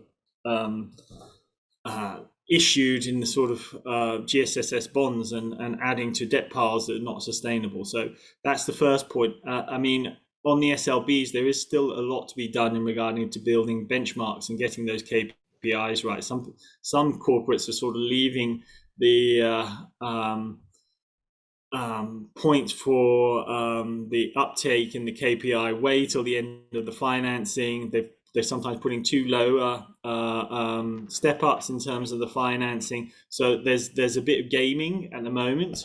So for the SLB market to grow, it will be important that we, as development actors, put in place some sort of benchmarks and some sort of best practice principles, or that can sort of ensure that corporates don't use what's very exciting and important to sort of build the SDGs. At the same time, and I think that's where we need to see a lot of growth and sort of support in getting more corporate issuance. And ultimately, it's the private sector that's going to sort of help drive this in terms of delivering the SDGs and addressing a lot of the climate issues. At the other hand, I mean, in LDCs, the state sometimes is quite weak, but the social sectors are often PPPs. So you issue a bond based on a water, sort of accommodation, housing, and it's a sort of public-private partnership, and the bond underpins the issuance. So it's a sort of, so it's difficult to unlink the social sectors, which are close to government, and the sovereign that issues the bonds to finance those, and the SLBs, which are more corporate. But we do need to see more projects in developing countries of like solar plants that the private sector just builds and takes the risk and manages those, and that it's not going on the balance sheet of the sovereign, including in LDCs, and helping to address the sort of critical energy needs and climate in those countries. So we need to find a sort of middle ground between debt, sovereigns, and SLBs, and making sure that we can deal with the SIDS and the LDCs in that context. Thank you very much for the question. Vlad, do you have any further responses? Yes.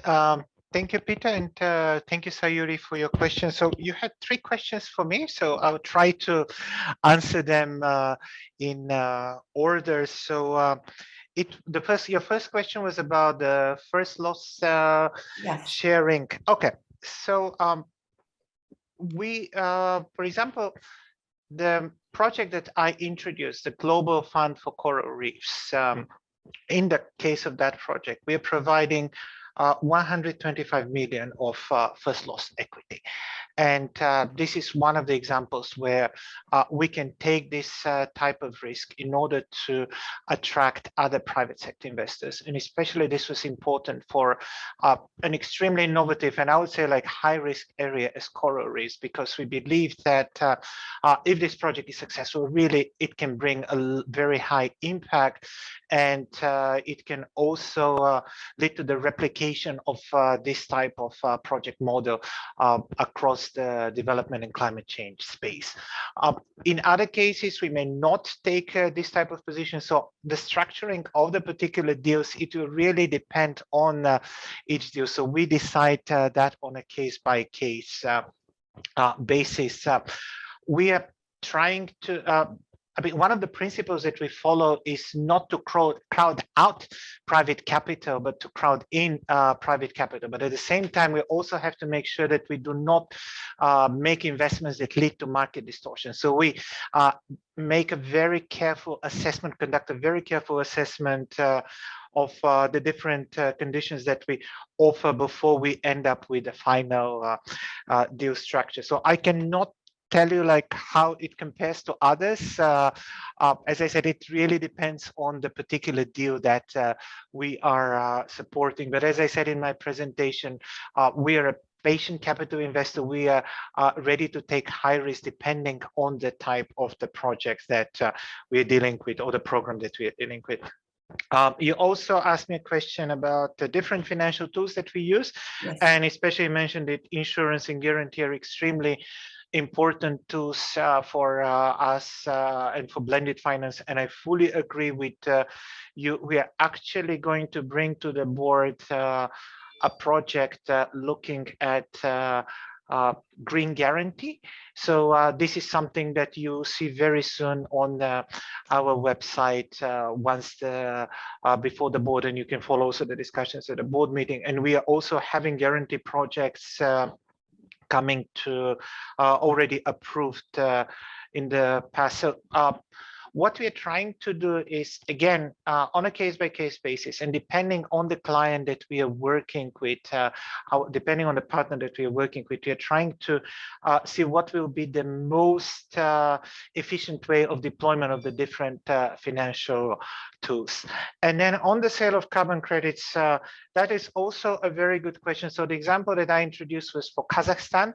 Yeah. And in Kazakhstan, there was a domestic carbon credit scheme. So those carbon credits were expected to be sold in the domestic carbon trading scheme, and they're not going to be sold internationally. And one of the ideas of that project was that the use of this carbon credits will help us create an additional cash flow for the long-term sustainability of the renewable projects in Kazakhstan that EBRD and the GCF were supporting in that particular case.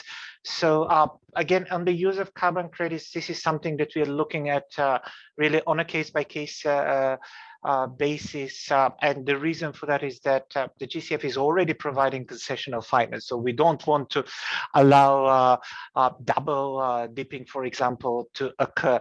So in case carbon credits can support the sustainability, the long-term sustainability of the project, of course, we are happy to consider that. But it's really more of a case-by-case based solution than the general principle. Yeah, I hope I answered your question, Sayuri. Thank you. Thank you. Okay, actually, we have a couple of questions for Virender. First, what is your advice to emerging carbon asset managers and project developers on increasing the liquidity of their carbon credits? How should they look at co-benefits and impact measurement? Okay, this is a very interesting question. Thanks for asking this. No, I think the role that the carbon markets considered for the co-benefits has been prevalent for quite some time, especially for the impact investors. But this is going to be even more given the strong linkages or strong involvement of SD impact assessment in the Article 6 rule book, which is a good sign. So what can portfolio managers look for? I think from our experience in building a very strong portfolio for the future carbon fund, I can advise that, look for projects that will make greater impact for the local communities. Consider the projects that are very relevant for in the country context, especially those which are closely linked with the country's climate ambitions and DC targets. Look at the projects which are nicely located in terms of location and whether they are making benefits or whether those projects are having any adverse impacts on the local communities. Consider technologies which are more relevant, more transformational in the context, and also the size of the project. The second element, what the portfolio managers could consider is the project design, because what we have learned from our experience, the design of the project can make a significant impact on the type of co-benefit and also the quantity of co-benefits that mitigation action could actually generate. So the careful project design is very important. The third important element which I would like to highlight is the role of the stakeholder consultations. That's very important at all stages, whether at the project conception stages or the initial, when the project is fully designed, or initial stages of implementation, and also during the operation and maintenance, because very close coordination with local stakeholders is the key to make sure that the co-benefits for the local communities are maximized. And early stage involvement of the carbon asset buyers, providing assurance of a certain inflow of carbon finance as a result of the successful implementation of the project is also very important, and provides a motivating force for the project developers to make sure that the project continues to operate and continues to deliver co-benefits. And finally, it is very important or even necessary to develop a framework for the assessment and reporting of the co-benefits. It's very important. So I put a link to the publication that we brought out that also highlights some of the lessons that we learned and how did we kind of maximized the delivery of co-benefits of the projects we supported could be useful. I'll stop here. Peter. Okay, thank you. And a second question for you. What are some of the certifications and standards that can enhance the liquidity of carbon credits, such as FSC, PFM, or VCS related standards, such as CCB? Do buyers of carbon credits attach a premium to voluntary carbon credits for these additional certifications? Thank you. Now, certainly, the buyers of all types of carbon credits, they attach a premium to the delivery of co-benefit or sustainable development benefits for the local communities. That's a very important criteria for those who are supporting mitigation actions through carbon finance. But the buyers usually are not just looking at assurance of the delivery of the co-benefits, but they are looking real evidence. That evidence can come in the form of their due diligence, which carbon asset buyers can commission at their own, like we did in case of the Fitch Carbon Fund, or certain certification issued by third parties. This could also be used as a supplement or as a substitute for the due diligence by the buyers. The criteria, especially in the voluntary carbon market, actually varies from project for the buyers to buyers, because most of the voluntary markets credits are bought for the CSR purposes. So different buyers, different corporates have different criteria and preference matching their own requirements. So the importance that they attach to the delivery of co-benefits or the type of co-benefits varies from buyer to buyer. So there is no one standard. The standards that the buyers also use, it also varies from buyer to buyer depending upon their own requirement and preferences. So there is no standard selection criteria. So this is one of the limitations and probably the beauties of the voluntary carbon market that provides space for all types of carbon credits and all types of carbon credits at different types of co-benefit for the different communities. So, and one of the limiting factors is that there is no standard tool for assessing the co-benefits. There are multiple tools that are available, multiple methodologies, but there is no universally accepted tool for assessing and reporting the co-benefits of different voluntary carbon market projects. That again, as I said earlier, could be seen as a limiting factor, could also be seen as a beauty of it. And as I mentioned, we are developing a tool that could be used by the wider community who are interested in assessing the projects for their sustainable development impacts while purchasing the carbon assets. Thank you. Hey, thanks very much. I have a question for all the speakers. Paul noted in his presentation the relatively low level of financing going to the social infrastructure sector.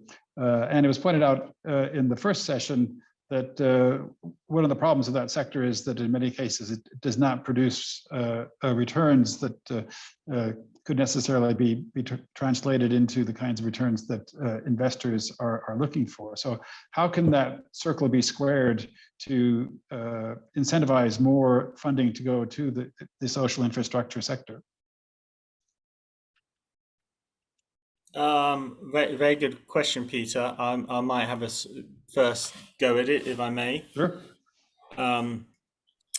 So, I mean, it is critical. I think by only building markets and getting the big institutional investors that generally want long-term, and they're not like private equity sort of returns that to sort of 14-15% in developing countries. They're very in it for and the sort of pension insurance funds require sort of much lower but longer term and low risk returns. So the social sectors are generally low risk.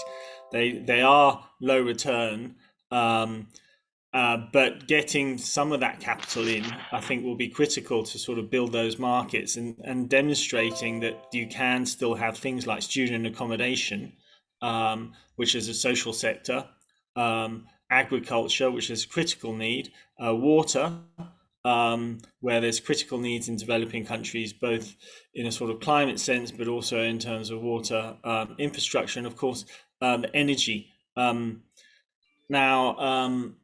Getting the interest of the private sector is where you use blended finance to sort of help de-risk those and bring in that concessional that can sort of take those first loss and deal with those years when the sort of the business case isn't proven. They're still not sort of, they might be making low returns, and so that there's a buttress in the capital structure that allows that project to eventually sort of move from first loss equity to, say, with the donor sitting in there, to more sort of first loss on the debt, and then moving up towards a guarantee, and then ultimately exiting the project so that it can and that's the whole benefit of social of blended finance in the social sector. So in that sector, you're going to have to use much more concessional. You might have to use multiple structures.